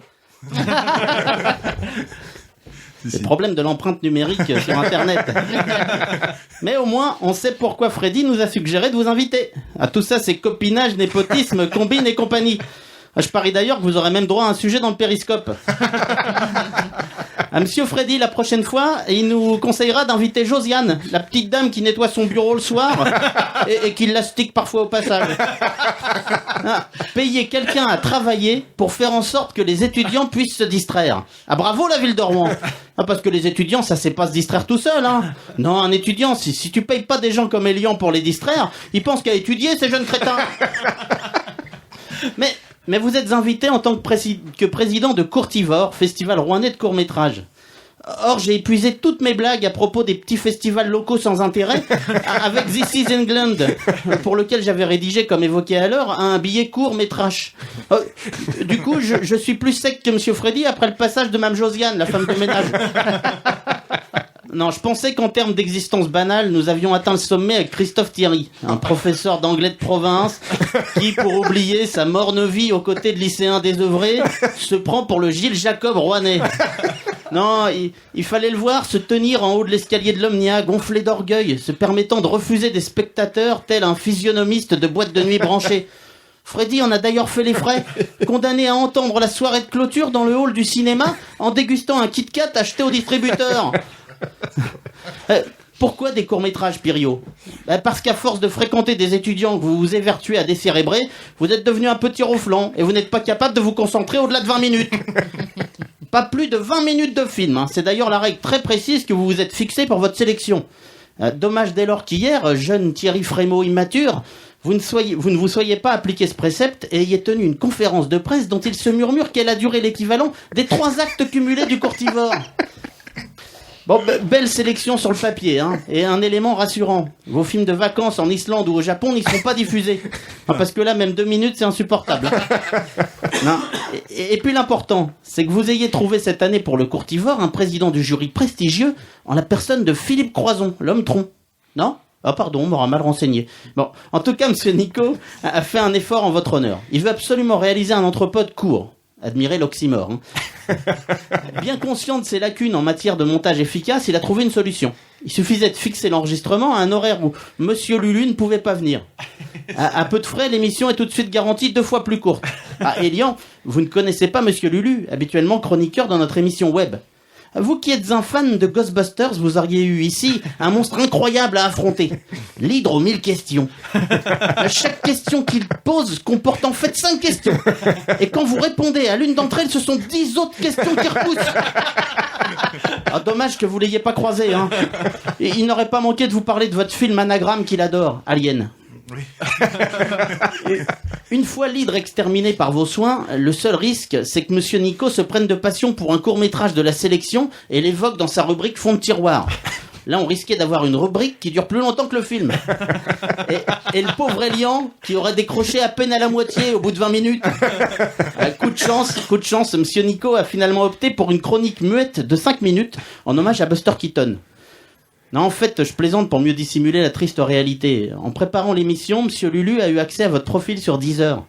Groupe favori, Massive Attack, Radiohead, Sigur Rós, mais nulle trace de Ken Kiyou. Hein, groupe pourtant hautement cinématographique s'il en est. Ses auditeurs, bien en peine de décrire avec des termes musicaux ce qu'ils entendent, préfèrent en parler en termes d'image. C'est plus prudent. Toujours est-il que vous avez provoqué l'ire de Monsieur Lulu et l'avez conduit à prendre une décision radicale. Inciter au boycott les autres membres du podcast appartenant au groupe, à savoir Marius, Christophe et Delphine. Très virulent, il obligera également sa femme, la discrète et soumise Didouille, à faire de même.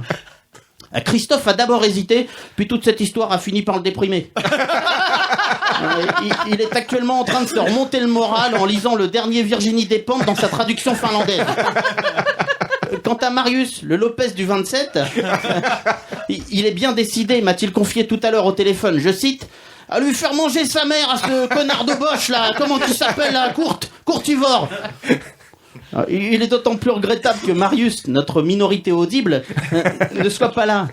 C'est d'autant plus regrettable qu'il a lui-même écrit un scénario, à mi-chemin entre David Lynch et Tony Gatliff.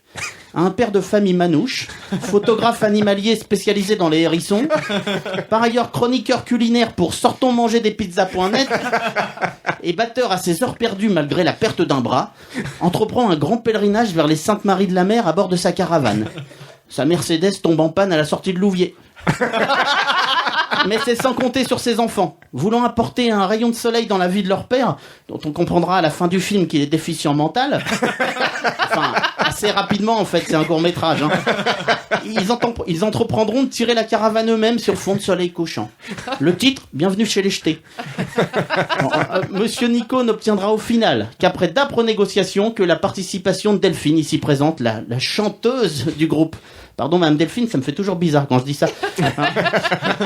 Il a fini par la convaincre de participer en lui promettant de lever l'embargo sur l'alcool instauré chez eux, depuis qu'elle avait entrepris de faire de leurs pauvres enfants les plus jeunes sommeliers de France. Monsieur Piriot, je vois bien que vous trouvez que ma chronique a un arrière-goût amer. Hein. Vous devez me trouver aigri. Je le concède. Je me vois contraint de vous faire ici une petite confidence qui vous permettra de comprendre ma mauvaise humeur. Quand elle a su que je vous rencontrais cet après-midi, ma douce épouse m'a hélé dans la rue devant les voisins. Eh du con! Tu lui diras, comment qu'il s'appelle déjà le président du festival, là, Johan et Pierre-Louis, là, que moi aussi, les rares fois où je te suce, on m'appelle Courtivore. Oh là là. Que voulez-vous que j'ajoute de plus? Merci de votre attention. Bravo. Bravo. Alors, je sais pas si on doit dire bravo. Merci en tout cas. Et bon courage à elle. Non, ta femme écoute, hein. Comment ça s'appelle Madame Jean-Robert? Je sais pas. Ça s'appelle Germaine. Germaine. Ah oui, tu l'avais dit. Ouais, c'est vrai. Effectivement. Nous arrivons maintenant au quiz de notre ami Freddy. As-tu préparé quelque chose? Bien sûr. L'équipe est réduite, mais toi, tu fais toujours ton travail dans la qualité, Quand vous c'est voulez. une vraie horloge suisse. Eh ben écoute. La revanche de décembre où j'étais absent. Oh, tu vas. Oh là là.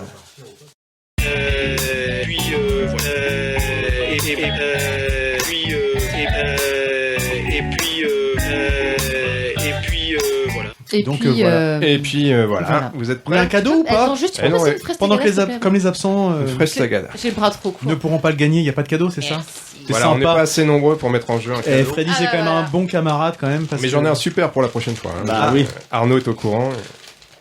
Il peut confirmer. Pourquoi Arnaud est au courant? Parce que tu verras, tu Parce comprendras. que tu comprendras. C'est pas le rapport Courtivore. Aucun. Très D'accord. bien. Est-ce que tout le monde est prêt? Non, une fraise tagada. Je suggère qu'Elion ne participe pas tout de suite, mais qu'il D'accord. puisse venir en aide en cas d'absence casser de nos trois chroniqueurs. On y va, première question. Vas-y. Alors, depuis 1977 a lieu le Festival du cours de Grenoble. Je vous demande quelle est sa particularité. Peut-être que vous n'allez pas trouver tout de suite, mais posez au moins des questions. Le pour, festival du court. Ouais, est-ce que c'est un rapport avec le cinéma? Oui, c'est du Donc, court-métrage. c'est du court-métrage. hein. Non, mais ça aurait pu être un piège. Est-ce que c'est un sujet qu'on a déjà abordé dans l'Entrepode? Pas du tout. C'est un festival qui a une particularité. Est-ce que c'est la thématique qui est très ciblée? Non. Ou... Tu peux exclure tout ça. C'est des courts-métrages de plus d'1h30. J'ai testé la question sur ma femme hier soir, elle a trouvé en 40 secondes. Allez. Grenoble. Là, vous êtes Un trois. rapport avec la ville Non. Non. Et Lyon sèche aussi. Ah. Je vous donne un indice ou pas? Vas-y. Ah bah, oui, volontiers. déjà, Parce que là, on a un peu l'air con, hein, quand même. Il se déroule cette année du 5 au 10 juillet. Ça, c'est un indice alors. Sûr. Ça, C'est le un festival indice. de l'été. C'est un bel indice, je trouve. Et je dis pas ça parce que c'est moi qui l'ai trouvé. Pour poser quelques questions. Bah, est-ce que c'est un rapport avec les vacances? On peut dire ça. Festival du camping. Alors on se rapproche. Ah. Ah, carte c'est- de film de bord de c'est, plage. À l'extérieur. Oui. C'est un festival qui a lieu en plein air. Ah. Point pour Didouille. Du tout, non mais oh. Oh, ça commence mal. Je voulais dire Starlet, mais comme je ne t'appelle jamais Starlet, Ouais. j'ai du mal à le sortir. Et on n'a pas fait de récapitulatif des points, mais... Ah oui, je Bah, vois de bien. toute façon, Arnaud est en tête avec 13 points. Ah, c'est toi qui es en tête. Ouais. Devant moi, 12. Ah, donc Et les deux premiers sont là. Donc ça va. Ensuite, Ludo, 9,5. Puis c'est bon, on arrête de Didouille. dire le détail. Et puis Starlet, 4. Alors là, je Voilà. suis sûr que la deuxième question, Elian a la réponse, donc je lui demanderai de pas répondre. Nous cherchons le nom du réalisateur du court-métrage Où je mets ma pudeur. Film en compétition. Sébastien Bailly. Oui, Ah, Sébastien Bailly. Mais oui, il en a L'homonyme, parlé. je me suis dit que c'était Exactement. l'homonyme préféré de Exactement. Freddy. Mon indice, c'était on l'a déjà reçu à ce micro. Évidemment, c'était un piège. Ah. Et pour la petite anecdote d'ailleurs, j'en avais pas encore donné aujourd'hui. Sébastien Pierre Bailly, l'autre, pas le cinéaste, mais l'écrivain qu'on avait reçu à ce micro. Vous savez qu'il a sorti un livre qui s'appelle Les Miraculés, Oui. qui marche très bien en ce moment, et qu'il a été dédicacé, il a été le dédicacé à la Fnac du Havre. c'était Et la dans, photo dans de le réalisateur. programme de la Fnac du Havre, ils ont mis la photo de Sébastien Bailly, le cinéaste. Tu l'avais Ah, partagé, je putain. crois. Voilà, très très drôle. Troisième question. Très professionnel surtout. Ouais, ouais. Oui. Mais bon, les deux en jouent parce Et que ils ça jouent, arrive ouais. souvent. Parce qu'il trouvait que Sébastien Bailly avait une sale gueule. Troisième question. En 1966, ce metteur en scène, aujourd'hui mondialement connu, se fait remarquer avec un court-métrage intitulé Six Men Getting Sick. De qui parle-t-on? 66. Un réalisateur? Oui, Ouais, c'est que tout le monde connaît autour de la table. Woody Allen? Ça te parle? Non. C'est là Oh, que mais vous allez quel vous rendre escroc, compte qu'en ouais. fait, L'imposteur. aucune culture en court-métrage. Tu réalisateur de quelle nationalité? Bah, Américain. Alors depuis quand? Oui, américain. est-ce que il fait des blockbusters? Est-ce qu'il fait plutôt du film? Non pas blockbuster, Non, plutôt du cinéma. mais des films qui cartonnent. Enfin, je sais pas dans quel sens t'entendais blockbuster. Non, mais je veux dire blockbuster dans le sens de film. Michael Mann. et Ouais, tout ça. ouais, enfin Michael Bay plutôt. Michael Bay, pardon. Michael Bay. Ouais, non, voilà. non, pas ça. Keaton. Il est toujours vivant. D'accord. Il fait toujours des cartons ou... Ah oui. Ouais. Elian M. Mais David Lynch. David Lynch. Enfin, Merci Arnaud, tu m'as aidé. Arnaud l'avait. David Lynch, Ah ouais effectivement. Ouais. Mon indice, c'était un metteur en scène qui a été nommé 3 fois aux Oscars pour le prix de la meilleure mise en scène. D'accord. Et David Lynch a donc Tu disais le film, réalisé Six Men Getting Sick, un D'accord. film en noir et blanc, sorti en 66, qui l'a fait connaître, son premier court-métrage, qui l'a fait connaître dans la profession. Qui avait déjà son univers ou non, tu sais pas. Je l'ai pas vu, D'accord. mais ça peut être intéressant Ouais. de regarder. c'est un titre. Alors, question suivante. Courtivore, ok. Mais qu'est-ce qu'un subérivore? Oui, on fait aussi de la biologie. Donc c'est un animal. Ouais. Non. Ah bon. C'est un végétal. Non. Enfin, évidemment, on sous-entend que c'est un animal. Ah bon. Bah non alors. Mais on cherche pas le nom d'un animal. C'est quelqu'un D'accord. qui mange. C'est mange quelque un régime chose. alimentaire. C'est quelque chose qui mange quelque chose. Quelque chose. Subérivore. Subérivore. Qui mange ses enfants. Non. Qui mange ses parents. Non. Ah, l'étymologie. Qui mange des conducteurs de taxi Uber. Non. Alors le mot va pas vous aider vraiment. Ouais. Posez Ah bon, plutôt vas-y, des questions. comme- ah bon. pour, Alors est-ce que D'accord. c'est quelque chose qui est comestible habituellement? pour des animaux, pour D'accord. certains animaux. Il mange Du son bois. caca. Alors tu me Coprophage, connais, ça. franchement, je serais pas allé sur ce terrain-là. C'est vraiment pas le genre.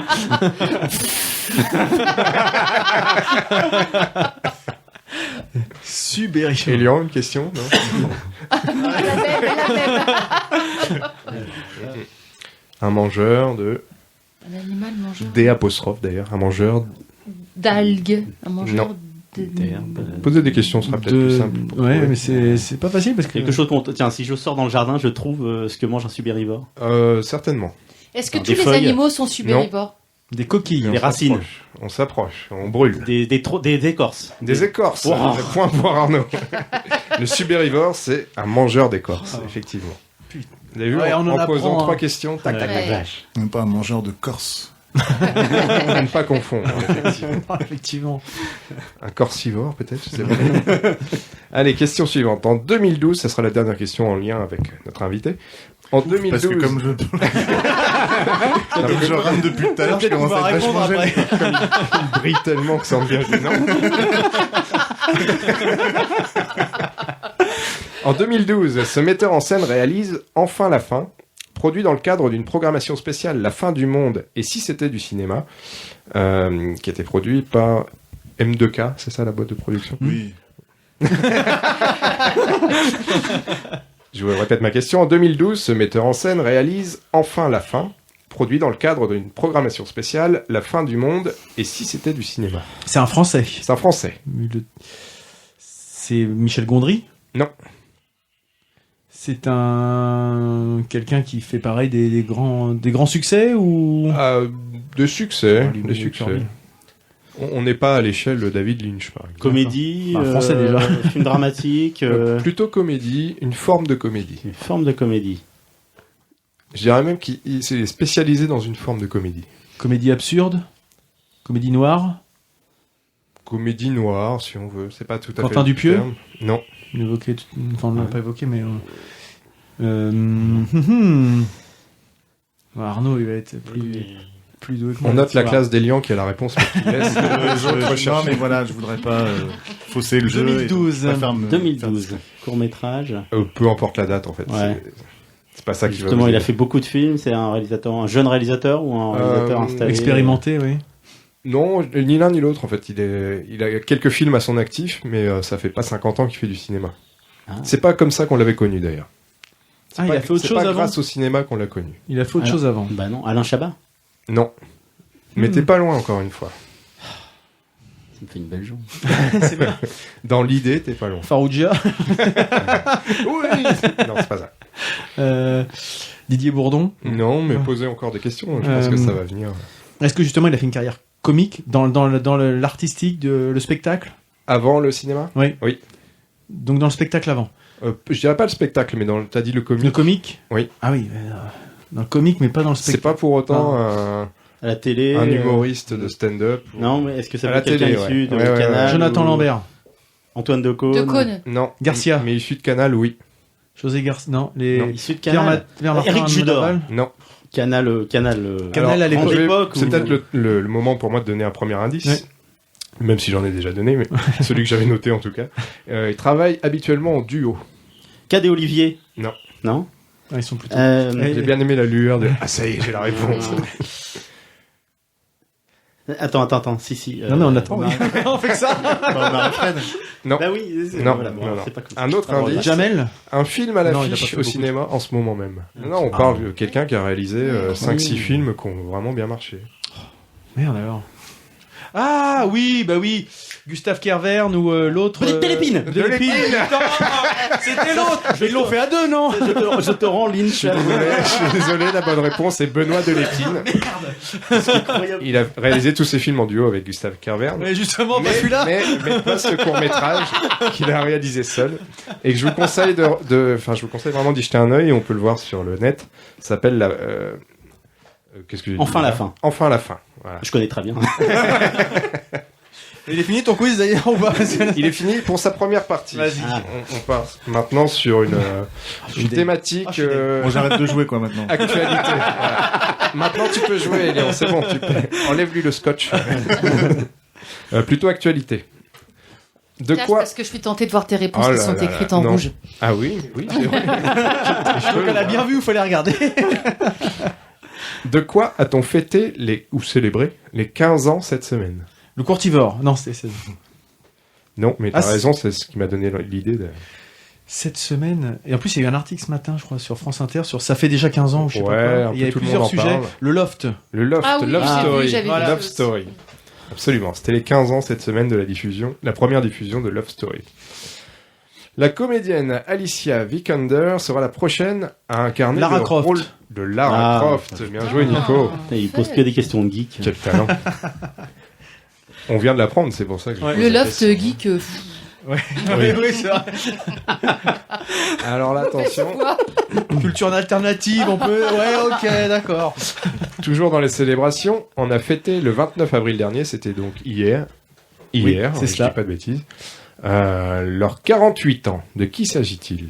On a fêté Les Shadok. Les Shadok. Ah oui, Très Mais bon, oui, mais très oui. bon, Nico. Google. Mais oui. Les 48 ans des Ouais. Shadok hier. J'étais surpris qu'on fête les 48 ans, en fait. Ouais, ouais. Pourquoi 48 plutôt que 47 Pour que tu puisses répondre à la question. On te soupçonne d'avoir introduit l'article dans les Google Actu. Cette semaine, des policiers de Baltimore ont tiré sur un homme qui menaçait de se faire exploser dans un studio de TV local. En quoi était-il déguisé? En Shadok. Non. En Lara Croft. En Loana. en Ronald McDonald. Non. C'était un masque ou Plutôt un costume. un costume? Continuez à poser des questions. Un personnage Ah, historique ouais. Non. Un personnage de fiction, alors. Non. Non Pas un personnage en fait. Non. Il était en culotte courte. Non. T'es déguisé en écorce. Non. il était C'est pas un personnage, donc. Et du coup, on le voyait C'est un plus objet que s'il n'était pas déguisé ou Pas un c'est- objet. Pas un objet, pas un personnage. Oui, je pense qu'on l'a remarqué. Du coup, on l'a bien remarqué, d'accord. En un arbre. En arbre, ouais. Non. Pourquoi en arbre Par rapport à l'écorce, là. Est-ce que je le trouverais dans le jardin? C'est peu probable. D'accord. Dans la maison? Tout aussi peu probable. D'accord. Mais peut-être vos enfants ont un déguisement de ça. D'un animal? D'un animal. Oui, Un oui. écureuil? Non. Un animal subérivore? Je crois pas si bien dire. Tu serais bien avancé. Un castor? Non. Ah, Mais peut-être bien qu'il l'est. Je n'en suis pas sûr. un ornithorynque. Non. Un animal à plumes? Non. Un animal à poil? Oui. Un ours? Pas loin. Un naja? Un ours.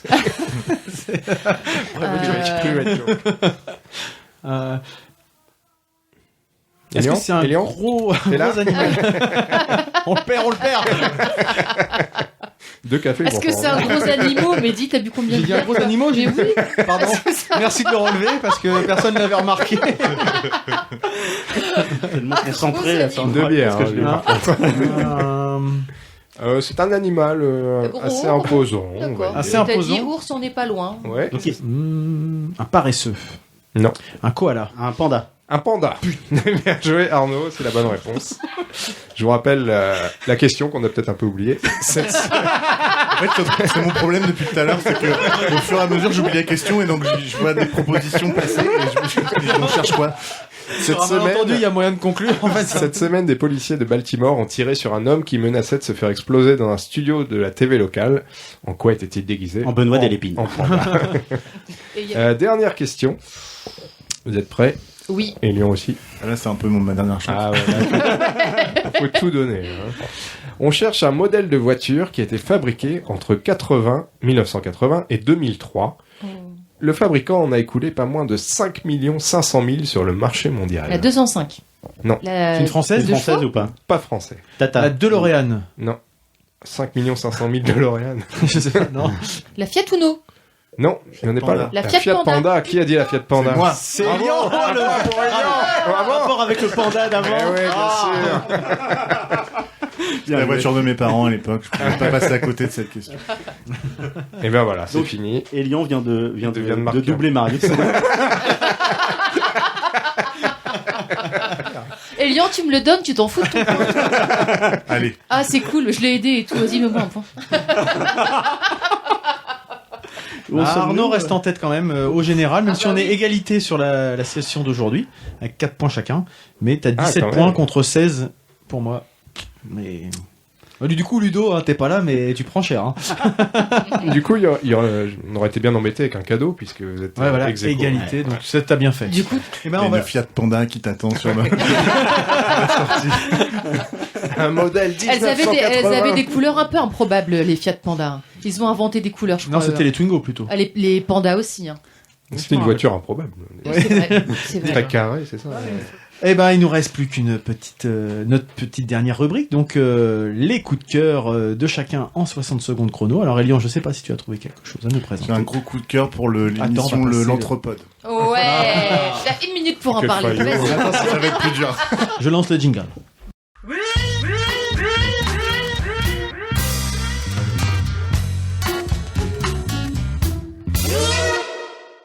Eh ben, on va commencer par Arnaud. On va faire dans le sens des aiguilles d'une montre. Hein. Arnaud.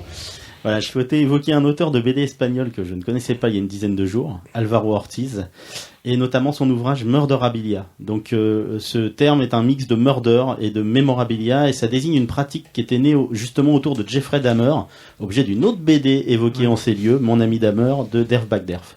Le commerce autour d'objets en lien avec des faits divers sordides.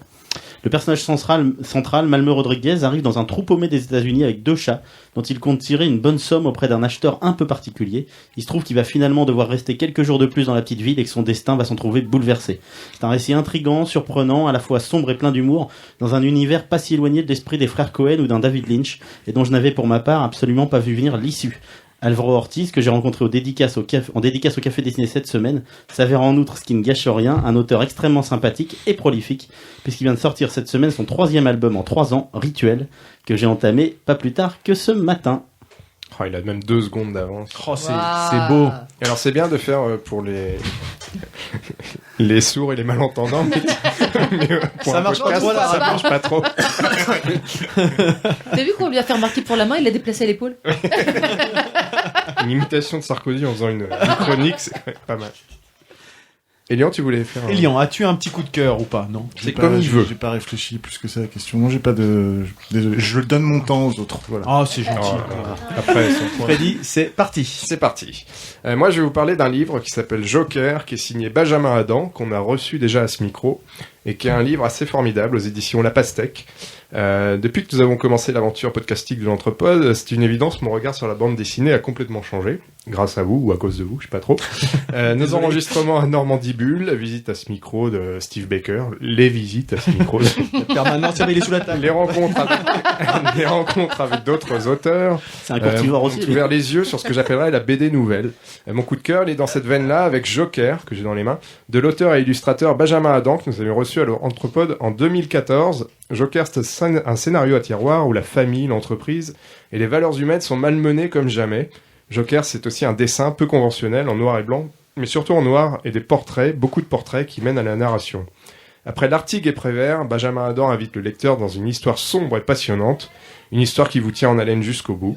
Pour vous donner envie, je vous donne juste le pitch. Et en fait, non, parce que j'ai pas le temps. C'est dans le même style de dessin que de l'Artigue et Prévert. C'est une vraie réussite. Couvrir alors. Il sait pas trop faire les nez, par contre. Non. Oui, Écoute, tu lui diras. je l'ai croisé, il prend des cours. Regarde, C'est parti. Alors bon, je fais mon petit coup de cœur de fille. Didou il est pas là, mais bon, c'est pas grave. Je voulais parler de Birchbox, qui est pas du tout nouveau, mais que j'ai découvert il y a quelques mois. En fait, c'est un principe, comme ça se fait beaucoup en fait, de box qu'on reçoit tous les mois chez soi, avec des choses qu'on découvre en fait. Et là, c'est des petits trucs de beauté, des trucs de filles. Donc ça fait 4 fois que je reçois une très jolie boîte, toujours des très très jolies boîtes. Moi, j'aime bien les boîtes, et avec des petits formats à essayer en fait. Donc je fais des découvertes. Donc il y a plein de trucs pour les cheveux, pour la peau, pour le maquillage, tout ça. Moi, je m'éclate à essayer mes trucs. Et c'est toujours un plaisir d'ouvrir ma boîte et de voir que j'ai ma Birchbox dedans. C'est le côté surprise, ouais. Ouais, voilà, c'est la petite Par surprise. contre, Et ça j'ai marche vu pas trop, a priori. j'ai eu que 4 boîtes.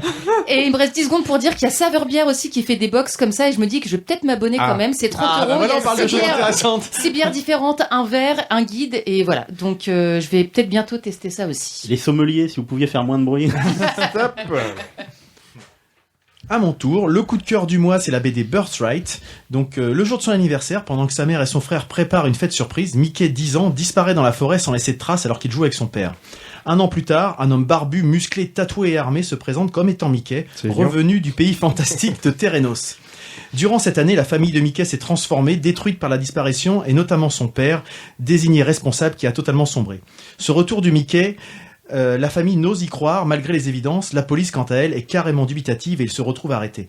On a donc 2 histoires, le réel avec la lente destruction de la cellule familiale, et en parallèle on retrouve On découvre ce que Mickey a vécu dans l'autre monde, lui, l'élu destiné à vaincre le démoniaque roi Lor.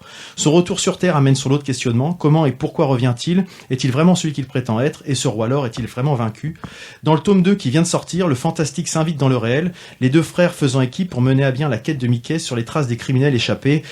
Ou peut-être que c'est plus compliqué que ça. C'est beau, c'est rythmé, c'est prenant, bref, je conseille. Et sur certains points, ça fait penser à l'opening. Ah, ça fait penser à qui? On saura pas. On le saura jamais. Et ben voilà, on a fait notre petit tour du propriétaire. C'était bien. Hein. Exactement. On va pouvoir remercier donc Elian d'être resté jusqu'au bout, d'avoir participé, d'avoir joué le jeu, de nous avoir laissé gagner au quiz. ça, c'était vraiment super sympa. L'important c'est de participer, mais bon, faut-il participer? Mais non, même ça, non. Bon joueur, sympa jusqu'au bout. Il y a pas de souci. Et donc vous pouvez nous retrouver et échanger avec nous sur le site entrepod.fr, donc comme Guillaume A. Dernière en date, je pense qu'il se reconnaîtra, Arnaud Souris. c'est toujours sympa d'avoir des retours et de pouvoir échanger sur vos perceptions de ce qu'on a pu présenter dans nos sujets. Donc, vous trouverez sur le site les liens vers tout ce qu'on présente dans nos épisodes. Parfois même d'autres articles. En ce moment, il y en a quelques-uns qui commencent à être publiés. Donc, on va essayer de garder cette dynamique régulière. Bien entendu, que vous soyez ou non sur les réseaux sociaux, vous pouvez nous retrouver en tapant Entrepod dans n'importe quel moteur de recherche et puis vous nous trouverez sans problème. Si vous ne voulez rien rater, on a une newsletter mensuelle à laquelle vous pouvez vous abonner depuis notre site. Si vous utilisez iTunes, on a déjà évoqué tout à l'heure, vous pouvez nous laisser des étoiles, etc. Et n'hésitez pas à parler de l'Entrepod autour de vous. Ça nous apporte un sacré coup de main, un soutien. Il y a toujours le Tipeee qui est en ligne avec les détails qui vont bien. Je laisse la parole à Freddy qui veut... pour conclure, peut-être rappeler les infos pratiques du Courtivore. Courtivore, festival du court-métrage à Rouen et Mont-Saint-Aignan, à l'Omnia et à l'Ariel. Les actes le 11, 18 et 25 mai à 20h à l'Ariel, les 3. Et la finale à l'Omnia le 3 juin à 20h également. L'entrée est à 3 €. Il y a un pass festival qui existe, il est à 8 €. Et on l'a dit, c'est en jeune public, soirée clip, projection au musée des Beaux-Arts. Toutes les infos sur courtivore.com. Pas mieux. Très bien. Eh ben, certains d'entre nous iront peut-être. On vous fera certainement des retours sur ces sujets-là. Et puis on espère que l'écoute vous a plu, que vous avez trouvé un intérêt à ce qu'on a présenté. Et on se retrouve maintenant en juin. Donc pas d'épisode en mai de prévu. Oh, celui-ci est diffusé en mai. Oui, il sera diffusé en mai, mais il n'y aura pas pendant un mois et demi, il n'y aura pas d'épisode cette fois-ci. Et le mois de juin, par contre, sera assez chargé puisque on va participer en immersion à la route du livre. Donc c'est quelque chose qu'on est en train de peaufiner, de mettre en place. Pour ma part, ça sera le Hellfest en mode l'Entrepod se balade. Et puis je crois que ce même week-end, il y aura également un autre événement auquel nous a convié Mathieu Donny, l'un de nos fidèles poditeurs, et donc un autre événement de l'Entrepod se balade. Donc plusieurs épisodes qui arriveront en juin. Bivouac sous la lune. Le bivouac sous la lune. Voilà, je n'avais plus le nom, je cherchais. Tu te demandes quand tu sais pas. Il me blait. Je savais pas où c'était, mais je me disais, il y a quelqu'un qui va prendre la parole. Où il y aura un groupe d'exception qui va jouer sous vos yeux ébahis. Je connais un petit groupe, Kenkyu, c'est ça, non? Kenkyu joue là-bas, voilà, la légende se produit. Écoute, très bien, la légende se produit sous la lune. J'aurais préféré que ça reste une légende. En tout cas, on se retrouve cet été, et puis on vous dit, allez, bisous! Allez, bisous! Salut. Au revoir.